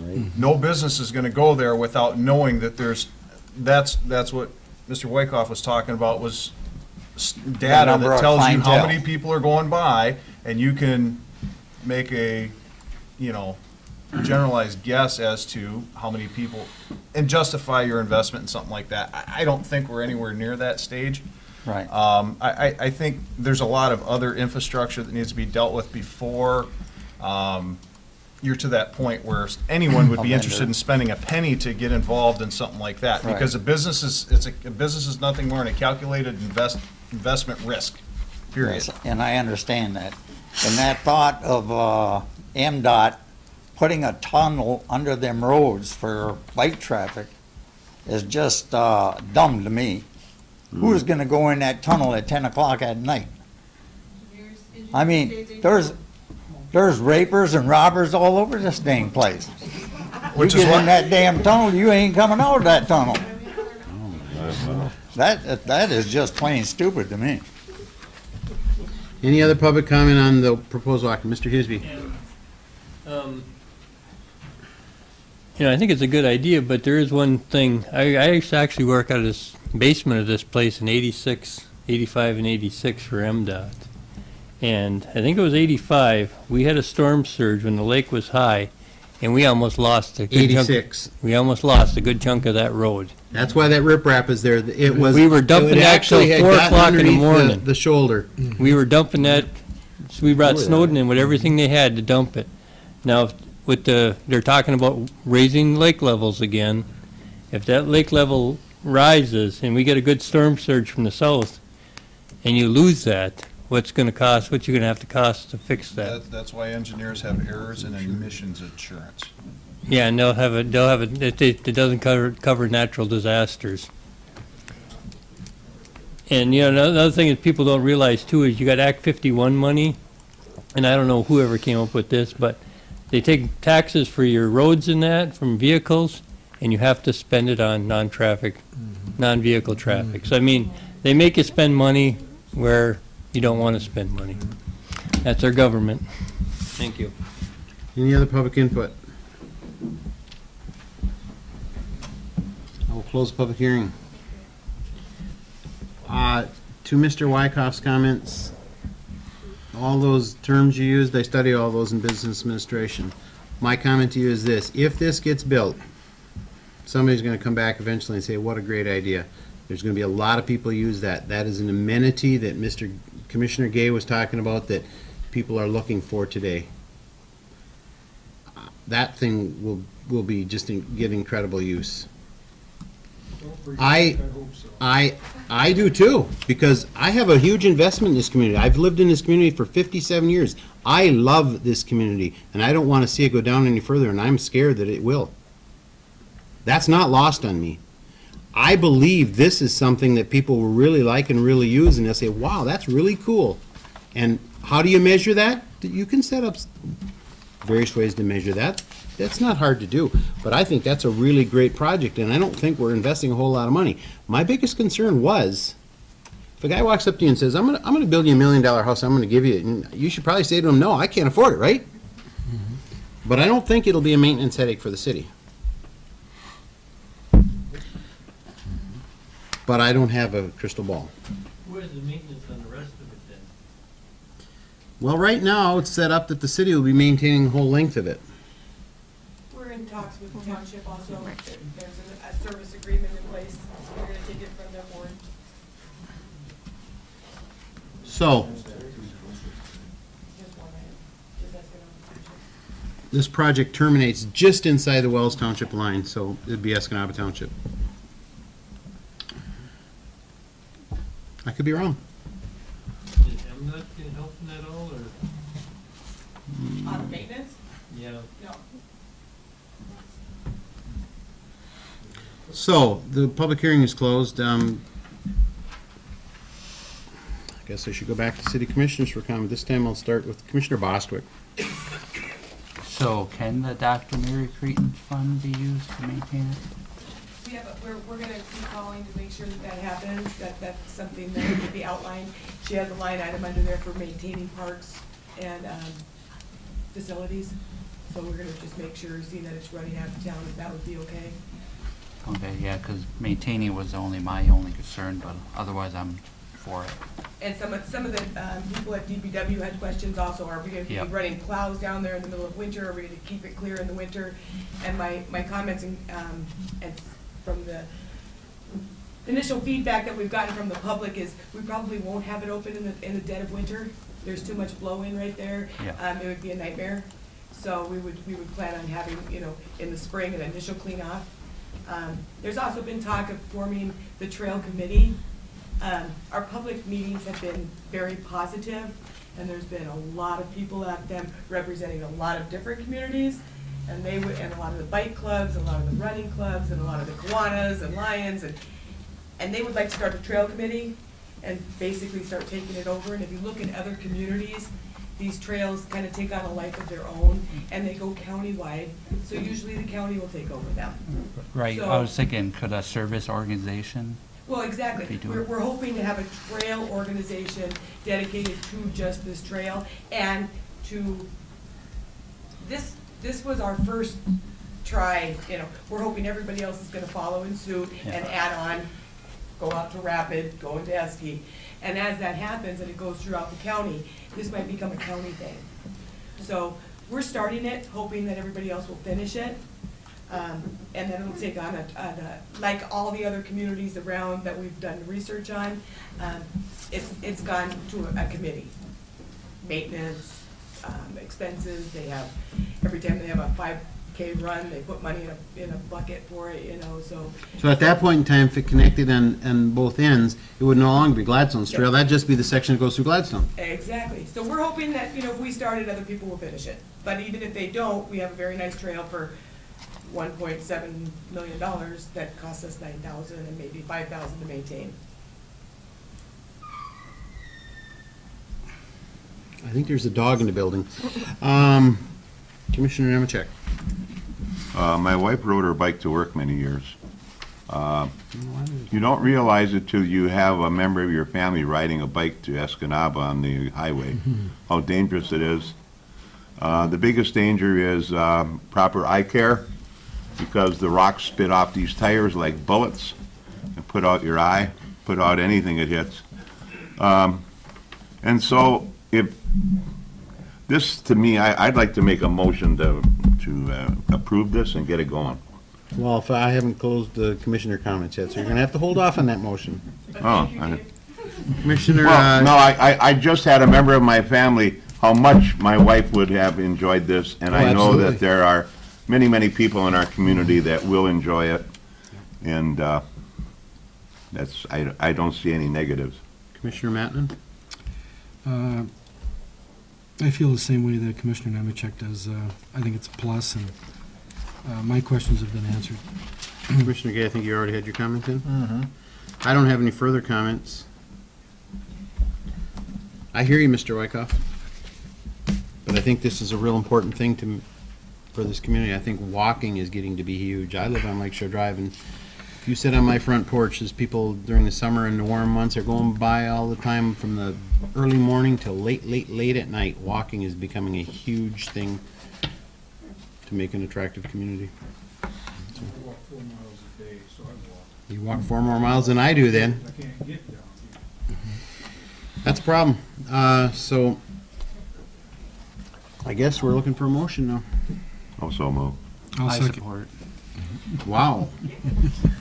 Commissioner Nemechek was the first voice I heard for the motion, and Commissioner Bostrick was the first support I heard.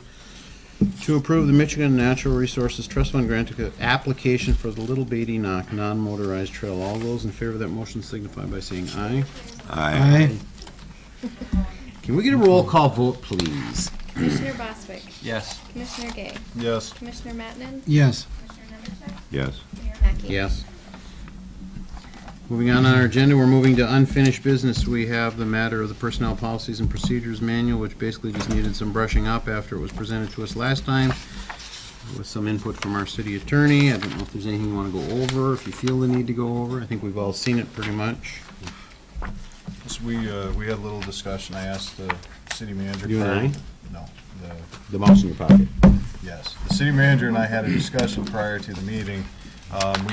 We, all of us previously had a discussion regarding the cell phone use policy, or the cell phone use stuff that was outlined in here. She made me aware that that's been removed, and we have a separate cell phone use policy. And I indicated to her that I thought we should at least make sure that all of our current policies are referenced in here, which if you're updating, I'm assuming that's what you were talking about, you're gonna be looking at those policies and updating them? Yes. So once you update those, they'll have to be added to this? As an appendix. Okay. That's what we call referenced standards, but yeah, same, Okay. yeah. I'm used to, but that was just one of the things, my biggest concern, the way it was previously written, was that the city was on paper of allowing, in any extent, the use of a cell phone while driving, and to me, that was a liability issue. The way it was written previously, it did permit it, and I just wanted to make sure that we address that. Obviously, people are gonna use a cell phone when they're driving. It happens all the time. It drives me nuts all the time, but I also do it. I just happen to be good at it, or better at it than Wow. but better at it than some, trust me. But putting it on paper to me was the problem. So that's where we are with that particular item. Any other comments from the commission? No, I think we need a motion. Move that we adopt the changes to the personal policy and procedures manual. I'll second. By Commissioner Gay, supported by Commissioner Matten, to approve the updated version of Personnel Policy and Procedures Manual. All those in favor of that motion signify by saying aye. Aye. Those opposed, that motion is carried. Moving to new business, we have a fluoride equipment grant award. I assume Eric's going to be taking that one?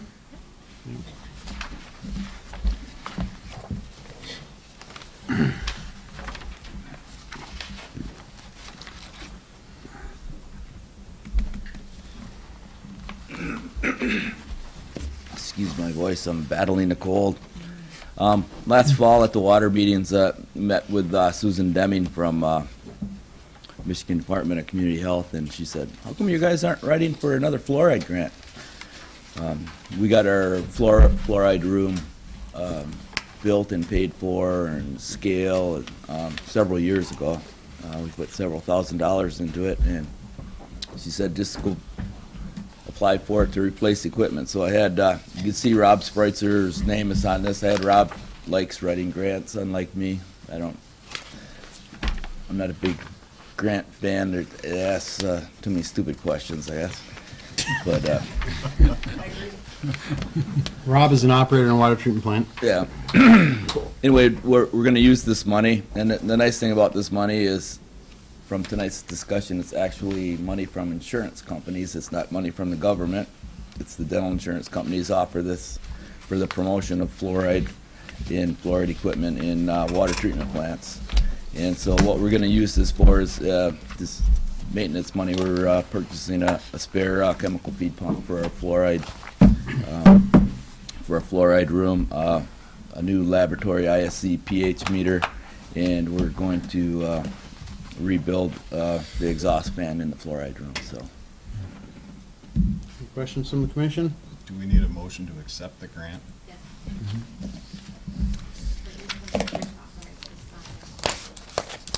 So the only thing we really have invested in this, other than the benefit, is some in-house labor. That's it. For Yeah, installing. we'll just pick out, we already have the equipment spec'd and picked out, so we'll just order the stuff, install it ourselves, so. I move we accept the $5,375 grant. Support. Moved by Commissioner Matt and supported by Commissioner Nemchek to accept the $5,375 grant for new fluoride equipment. All those in favor of that motion signify by saying aye. Aye. Those opposed, that motion's carried. Thank you. Next item on our agenda is land development presentation. At our last meeting, I asked for a volunteer from the city commission. Commissioner Gay threw his hand up. We sat down with the city manager, with the Parks and Recreation director, with the water and wastewater superintendent, with the community development director, and the city clerk. And since I've been here since forever, I had some ideas on what sites where I believe this community is prime for development that are way, from a real estate perspective, underutilized. We identified 4 sites right now. At this point in time, we need to do some title research and get ready to know enough about those parcels to be able to be prepared to talk with developers about those sites. Curiously, they are all on the waterfront. On top of the bluff, we had a lot of conversation at this meeting about the fact that on top of the bluff during my tenure with the city was where a lot of development occurred, and there has been basically no new development on top of the bluff, which tells you that people are thinking along the lines of the conversation that Commissioner Gay had a little bit earlier in this meeting about younger people wanting to live in inner core of the city and have walking paths and be able to get to the downtown areas quite easily. And also for older retired people who are looking to move into a community that's safe, first of all, and is relatively quiet. And so I really believe that these waterfront areas are where we have the real chance to grow some tax base. I've sat down and figured out how much tax base it would take to replace that 1.8 mills that we levied last year, and I have some numbers. I'd like to see at least 100 new residential units in the community along the waterfront, and I think that's a doable thing. And so, as a result of all of that short little summary of the meeting we had, I do need to bring this back to the commission and, ask the commission if this is the direction you want to go, and for authorization to incur some professional cost to assist staff with getting these sites to the point where we can actually talk with developers about possible development in the community. Don't have a dollar figure at this point in time. Where are the 4 areas, Joe? The 4 areas. Probably the best thing for me to do would be go over here, so follow my hand.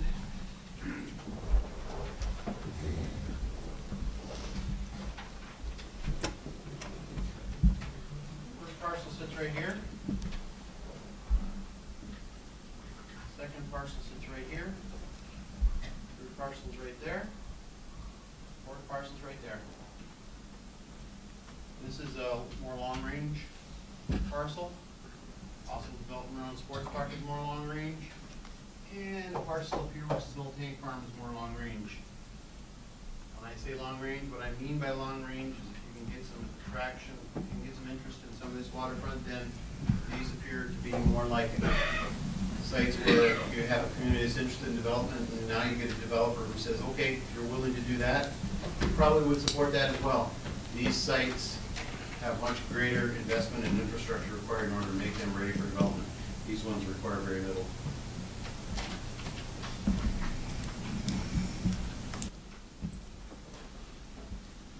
So that's basically the gist of the meeting. Our tax base has been flat for a number of years, and if we don't do something to reverse that trend, I'm certain the state of Michigan isn't going to come along with any new revenue sharing. They might bump it up a couple % a year or whatever, but that's not going to be the kind of revenue we need to face future budgets that we all saw what the numbers look like out to at least 2021. So I think we need to, determine whether we're going to be committed to getting some development. And I'm not suggesting that everybody's going to be happy with development, but it's the only way I can see to grow out of the deficit problem we have. or else we would be looking at service reductions. So you're suggesting looking at an outside firm or developer to Not help a us- developer, no, not a developer. A professional to do title research so that we know we have good, clear title, marketable title, to the parcels I suggested. And put a max on it? You can if you want to. And it's something that we can't do in-house? I don't believe it. I don't believe our staff has time to do that, and I don't think they also have the expertise. It would be a lot harder for them to do the kind of title research that a professional can do, who does that every day for a living. Not to mention the insurance of a professional doing it also. What would you guesstimate the cost to be? I wouldn't even hazard a guess. So Well, putting a cap on it would probably be a good part of a motion if I get a motion tonight. I'll make a motion with a cap of 10,000.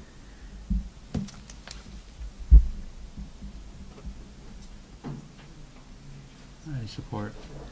Motion by Commissioner Nemechek, supported by Commissioner Bostwick.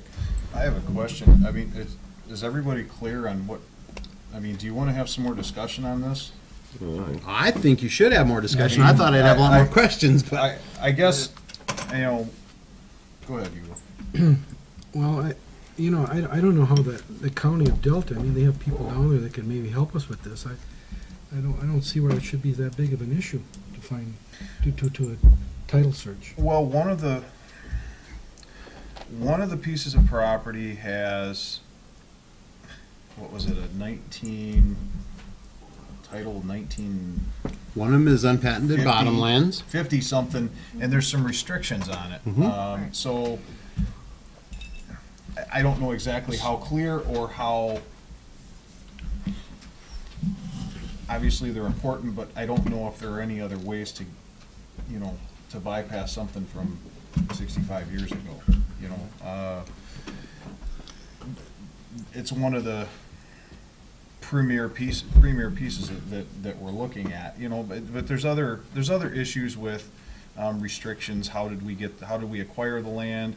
You know, what specifically can or cannot be done with it, you know. Yeah. I just think it would be best to have a professional opinion, so when we're dealing with a developer, we can go in and say, this independent company, not our staff, this is what they've determined needs to be done in order to develop this property, period. That's it. So, I think it demonstrates that we're serious about moving forward with that rather than relying on our staff to do something that admittedly is not their area of expertise. I think we need to do it to get started with this process. Should we be writing an RFP for professional services? There probably are some state agencies that would be dealing with it, I would imagine, being it's Yes. shoreline. Yes.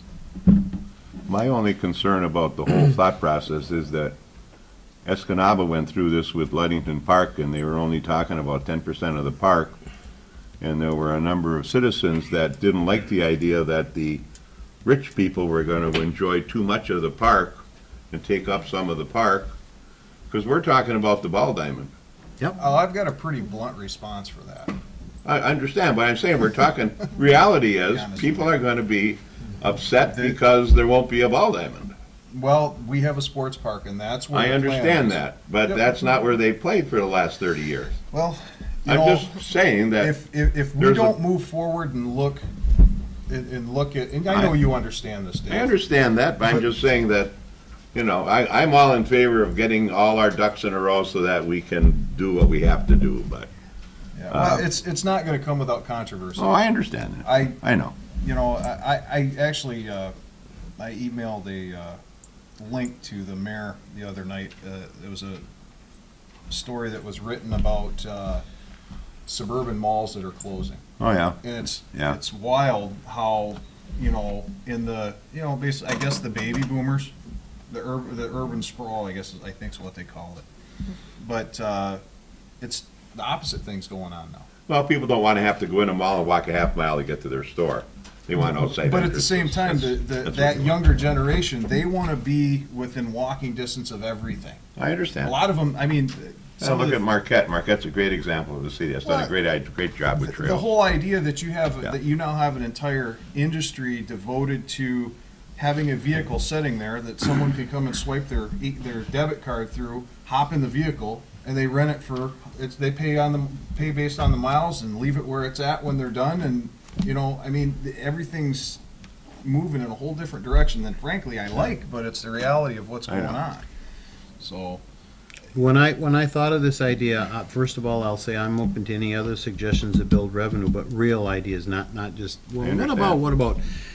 When I thought about, the first thing that came to my mind was, I'm sure there are going to be people who are going to say, but not there. My own aunt said that to me. She said, she came up to me and she said, and I quote, and she's known me since I was that tall. I have pictures of her when I was just a baby and she was holding me. She said, you know, that solid waste removal fee you put on our bill there, she says, that's really hard for me to meet that. And I said, well, Auntie, how about if we develop this area? How about if we develop that area? She said, well, no, you shouldn't do that. And I just say that to be funny, but it's also realistic. Yeah. If somebody doesn't get serious about development, we're going to be faced with budget. We just understand. can't make it. Yep. You used the word bankruptcy earlier, so Yep. it's not going to come without controversy. I was aware of that when I proposed it, but it's a proposal. If somebody's got a better idea, I'd be willing to listen. Okay. Well, you have a motion in a second. I do have public comment from Mr. Huseby. I got one question. You got to stand up. Okay. I'm sorry. What size parcels are you talking? How many, 4 parcels, how many acres are they? Small? You want me to make something up? Because I don't know the answer. off the Well, top you of my must head. know if they're an acre, acre and a half, 2 acres, Well, 5 some are acres. less than an acre, some are more. So you're basically single-family dwellings on the lake is No. what you're... no. Could be mixed commercial, residential development. The one in particular is prime for both light commercial and residential combined. There's I mean, is there anything size enough to do a condo on it? Yes. absolutely a couple. That's exactly what I'd like to see happen with condos. You're not gonna Multi-story. take that little boat launch out of there for the people that go out there ice fishing, are you? We had No, that's actually, We that's not discussed part of the that. parcel I was talking about. we- Close, close. Can you catch the gavel? My boy got stuck out there the other day. You went and got them out, right? Yep. There you go. Any other comments before, we do have a motion. We have a motion from Commissioner Nemechek, supported by Commissioner Bostwick? Yep. To authorize up to $10,000. I'm available to sit down and talk with various sources if you want to start a conversation about developing a professional relationship with somebody, which I think that could also end up coming back to the commission before we would go forward on it. Once we develop some kind of a thought on who we might be interested in working with, come back to the commission and say, okay, this is what we're proposing to do. So with that in mind, I would, all those in favor of that motion signify by saying aye. Aye. Those opposed, that motion's carried. For those of you, we heard a lot of stuff tonight about how expensive it is live in this community. I've lived here for 57 years. Obviously, I've decided to stay. I love this community. I know what its weaknesses, I know what its faults are, but I believe this community is primed for development, and I believe that if we don't do something about revenues, we're gonna be looking at a lot uglier budgets than we started looking at tonight. And you know how I feel about the budget that was proposed tonight, so. Somebody's gotta do something. Thank you for listening, however. Moving to the city manager's reports. Today Jeff's Glass was here at City Hall and they installed most of the windows in the basement level.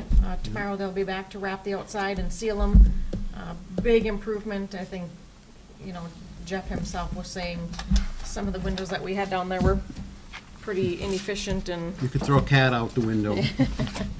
so definitely a big improvement here for City Hall.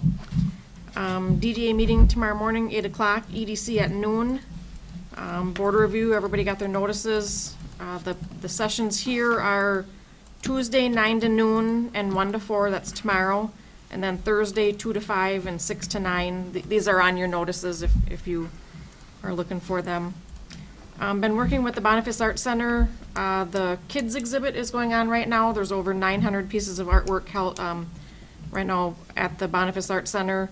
The schools from Gladstone that participated, we went and chose some of them. They'll be hanging here in our art gallery later this month through April. And then we'll have a little reception for them.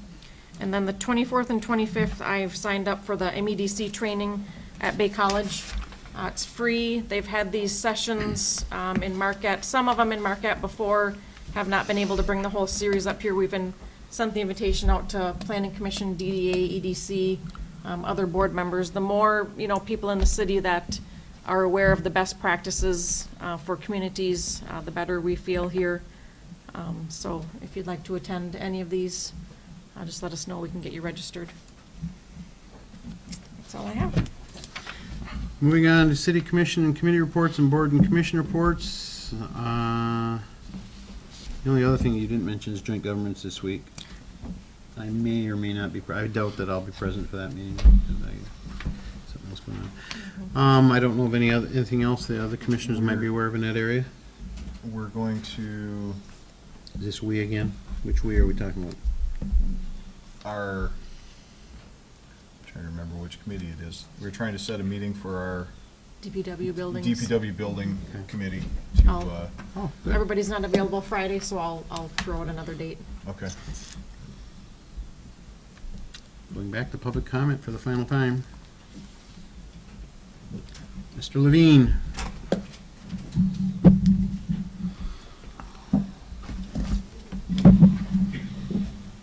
Okay. I'll start with my light bill up to this year said compost pile, wasn't it? Isn't that what it said? Now it says what? On the light bill we get every month, had compost. For the I compost. didn't direct anybody to change the wording, so I don't. What does it say now? I get a bill every month and I don't read mine, obviously, otherwise I'd know the answer. It doesn't say the same thing. Okay. If you called my wife, she could tell you. Refuse pickup? I used to live on Mapleview Drive. I sold my house to a doctor and his wife. And I went to Arizona every year. Anyway, I decided, well, I get tired of paying the taxes, so I moved into Oak Bluff Estates. 2 years ago, they started taxing us. Taxing on a shed that was 20 years old or over 20 years old. Some of them were rotting out. Carports and decks. The average was $100 on up. Where did that money go? General fund, that's part of the tax levy. That's what I'm saying. That's part of the tax levy. That's a lot of money there you're talking about. If there's 172 units in there, just say $100, that's 172,000 right there. Yeah, but that we receive a very small portion of. What do you mean?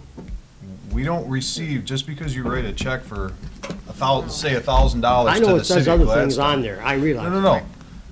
Just because you write a check, let's say for $1,000 to the city of Gladstone for your taxes, the city doesn't get that that whole $1,000. I know goes that. everywhere else. Yeah, I know that. So that's, But still, let's say 100,000. That's not even the correct share. No, it's not even, huh? It's about a quarter of it. Well, I still didn't get an answer on that, on the compost pile. I asked, why was it raised 95 cents when you collected 68,000 and the budget was 45,000? Where'd the rest of that money go? 23,000? I mean, that ain't a lot of money, but still it's money.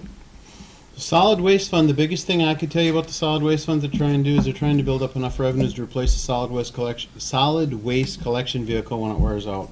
So they don't have to go to a rate increase at that point in time when they have to buy a brand new truck. So they're trying to build a surplus every year in the fund. It's not that hard to figure out. They're trying to build a surplus every year in the fund so there's enough money to buy a truck when it wears out. That truck goes down the road basically 4 days a week. Basically 1 day a week they can do maintenance on it on Fridays. Yeah, we don't pay for, we've got a private people that plow our streets. We don't pay for garbage, we've got a private garbage pickup. The solid waste fee is mainly supposed to replace that truck when it wears out. Yeah, that may be, but somebody should have stated that somewhere along the line. Well, that's all I have.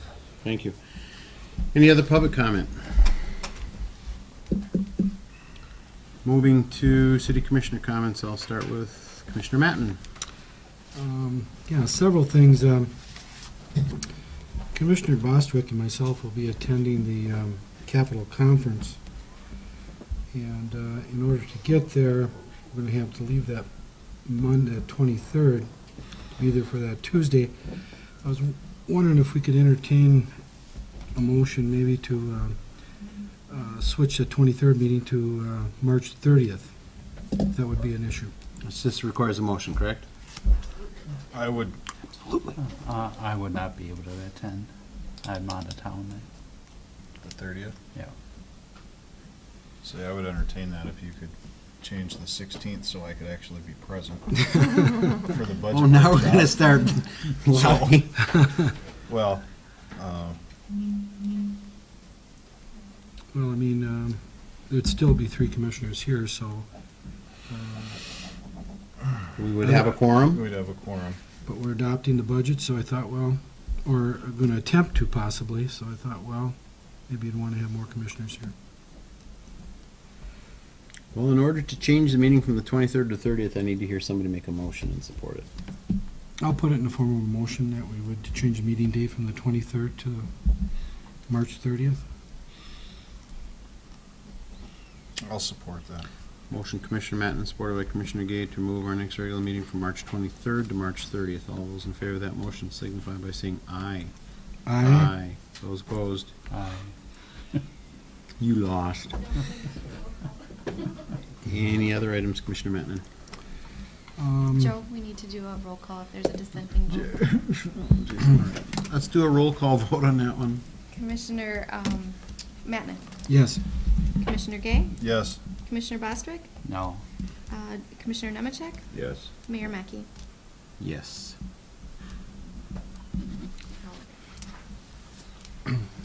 Anything else, Commissioner Mattson? Yes, I'd like to publicly congratulate our clerk, Kim Berry, on her CMMC certification. Well done. And then a question I have. Back, I think it was probably in December, we had done a manager's evaluation. At that time, there were some questions asked as to whether we may entertain the idea of doing a 6-month evaluation. Mm-hmm. And we kind of left it up in the air, and I haven't heard anything. And Actually, I made contact with the city attorney, and the city attorney said there was not a problem with that. okay, and then the other question I have in regard to that, and between now and then, have we made it clear to the city manager what maybe some of our goals are, things that I we're think that's talking something the about? city manager would have to answer. December 8th, there was no direction given to me from the full commission. Did that answer your question? Mm-hmm. Is that it, or do you have more? You do? That's all I have. Okay. Moving on to Commissioner Gay. A couple things. I want to thank everyone for coming out tonight. Very often we have meetings and our representative from the press is the only one here. I like to see, and have been preaching it since I got on here, community involvement, because if you don't come to these meetings, and you don't attend budget workshops, you really don't know. It's hard enough to grasp if you do attend these. If you don't, you honestly don't have a clue. So I'm glad to see people participating, and to me that tells me that you care and you want to help affect change. Beyond that, the comment about obviously the compost pile is, and the issues with the composting site is we've heard a few people come to us, and they're pretty fired up about, well, I won't say a lack of enforcement, but maybe not adequate response to dealing with the people who are using it that aren't supposed to be. Volunteers, I think that's a great idea. I think that's, frankly, if you look at our budget, I think that's really the only way anything's honestly going to get done. People that care about their community volunteer their time to help out, as long as it's run through the city management and or the public safety director, so everybody knows what's going on, and it's, it's approved, I don't see any problem with it. I think it's the best way to deal with, and not just that issue that we have moving forward. One other item I have, I was made aware, I'll speak vaguely, I was made aware of some comments that were made. I know these particular comments were benign, but it actually kind of highlighted something to me that all city officials, anyone on a commission or a board, needs to be cognizant of what they say. In my professional life, my actual job is liability mitigation, so I kind of think that way about just about everything. And I will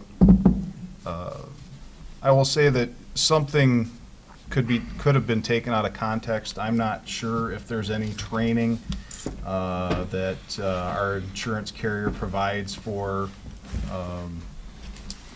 any of our officials or board members, but it may be something to look into.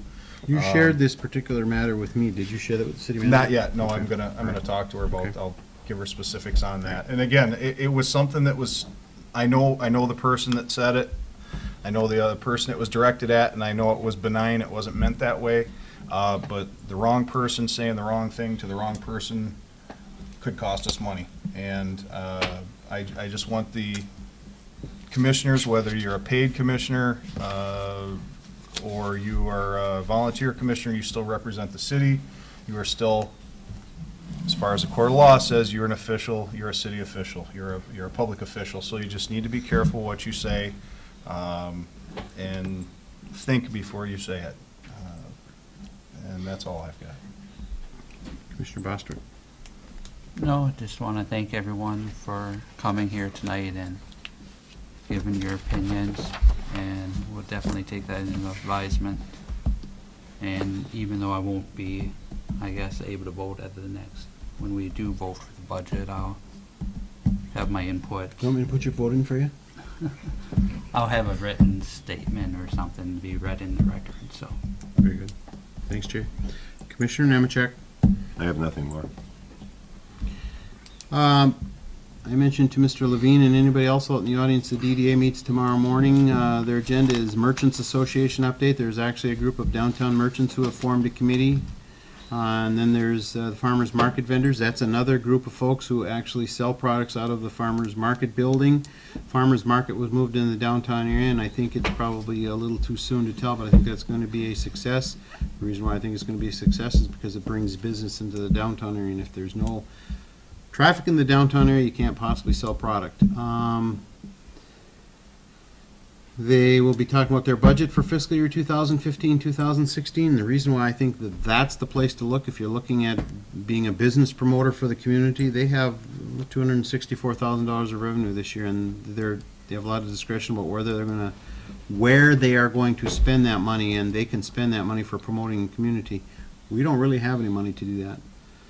All we can do, as Commissioner Gay said, is try and make this community conducive to business. They're also going to talk about the Gus Macker tournament that's coming to Gladstone this summer, the summer farmers market and street fair packet, once a month street fair, crazy days. There's your events that bring people into the community. So get down to the DDA meeting. I won't be able to be there tomorrow morning, but I do enjoy attending the DDA meetings. I thank everybody for showing up tonight too. While people may have gotten somewhat passionate about their views tonight, that's what a community is supposed to be about, is about passionate views and somebody actually interested in where the community is going. So I thank you for showing up. And hopefully we'll get a budget passed before the end of March. Moving to city. Here's a comment. You made a motion to have your budget hearing on the 23rd. Now you made that the 30th. 30th. You guys change that motion to be the 30th? Before you leave here? I think she probably already got that. You got this budget hearing also? For the budget, yeah, for the budget hearing will be along with when they come back in regular session. Make a new motion for that. Yep, they made a new motion to amend that. Don't ever try and beat her. She's better than that. Their motion was sufficient, yes, for that. And it also covers the budget, the hearing. We have it. Okay, and the last item on our agenda tonight before we adjourn is city clerk comments. Really? All right, thank you very much for attending, and we stand adjourned.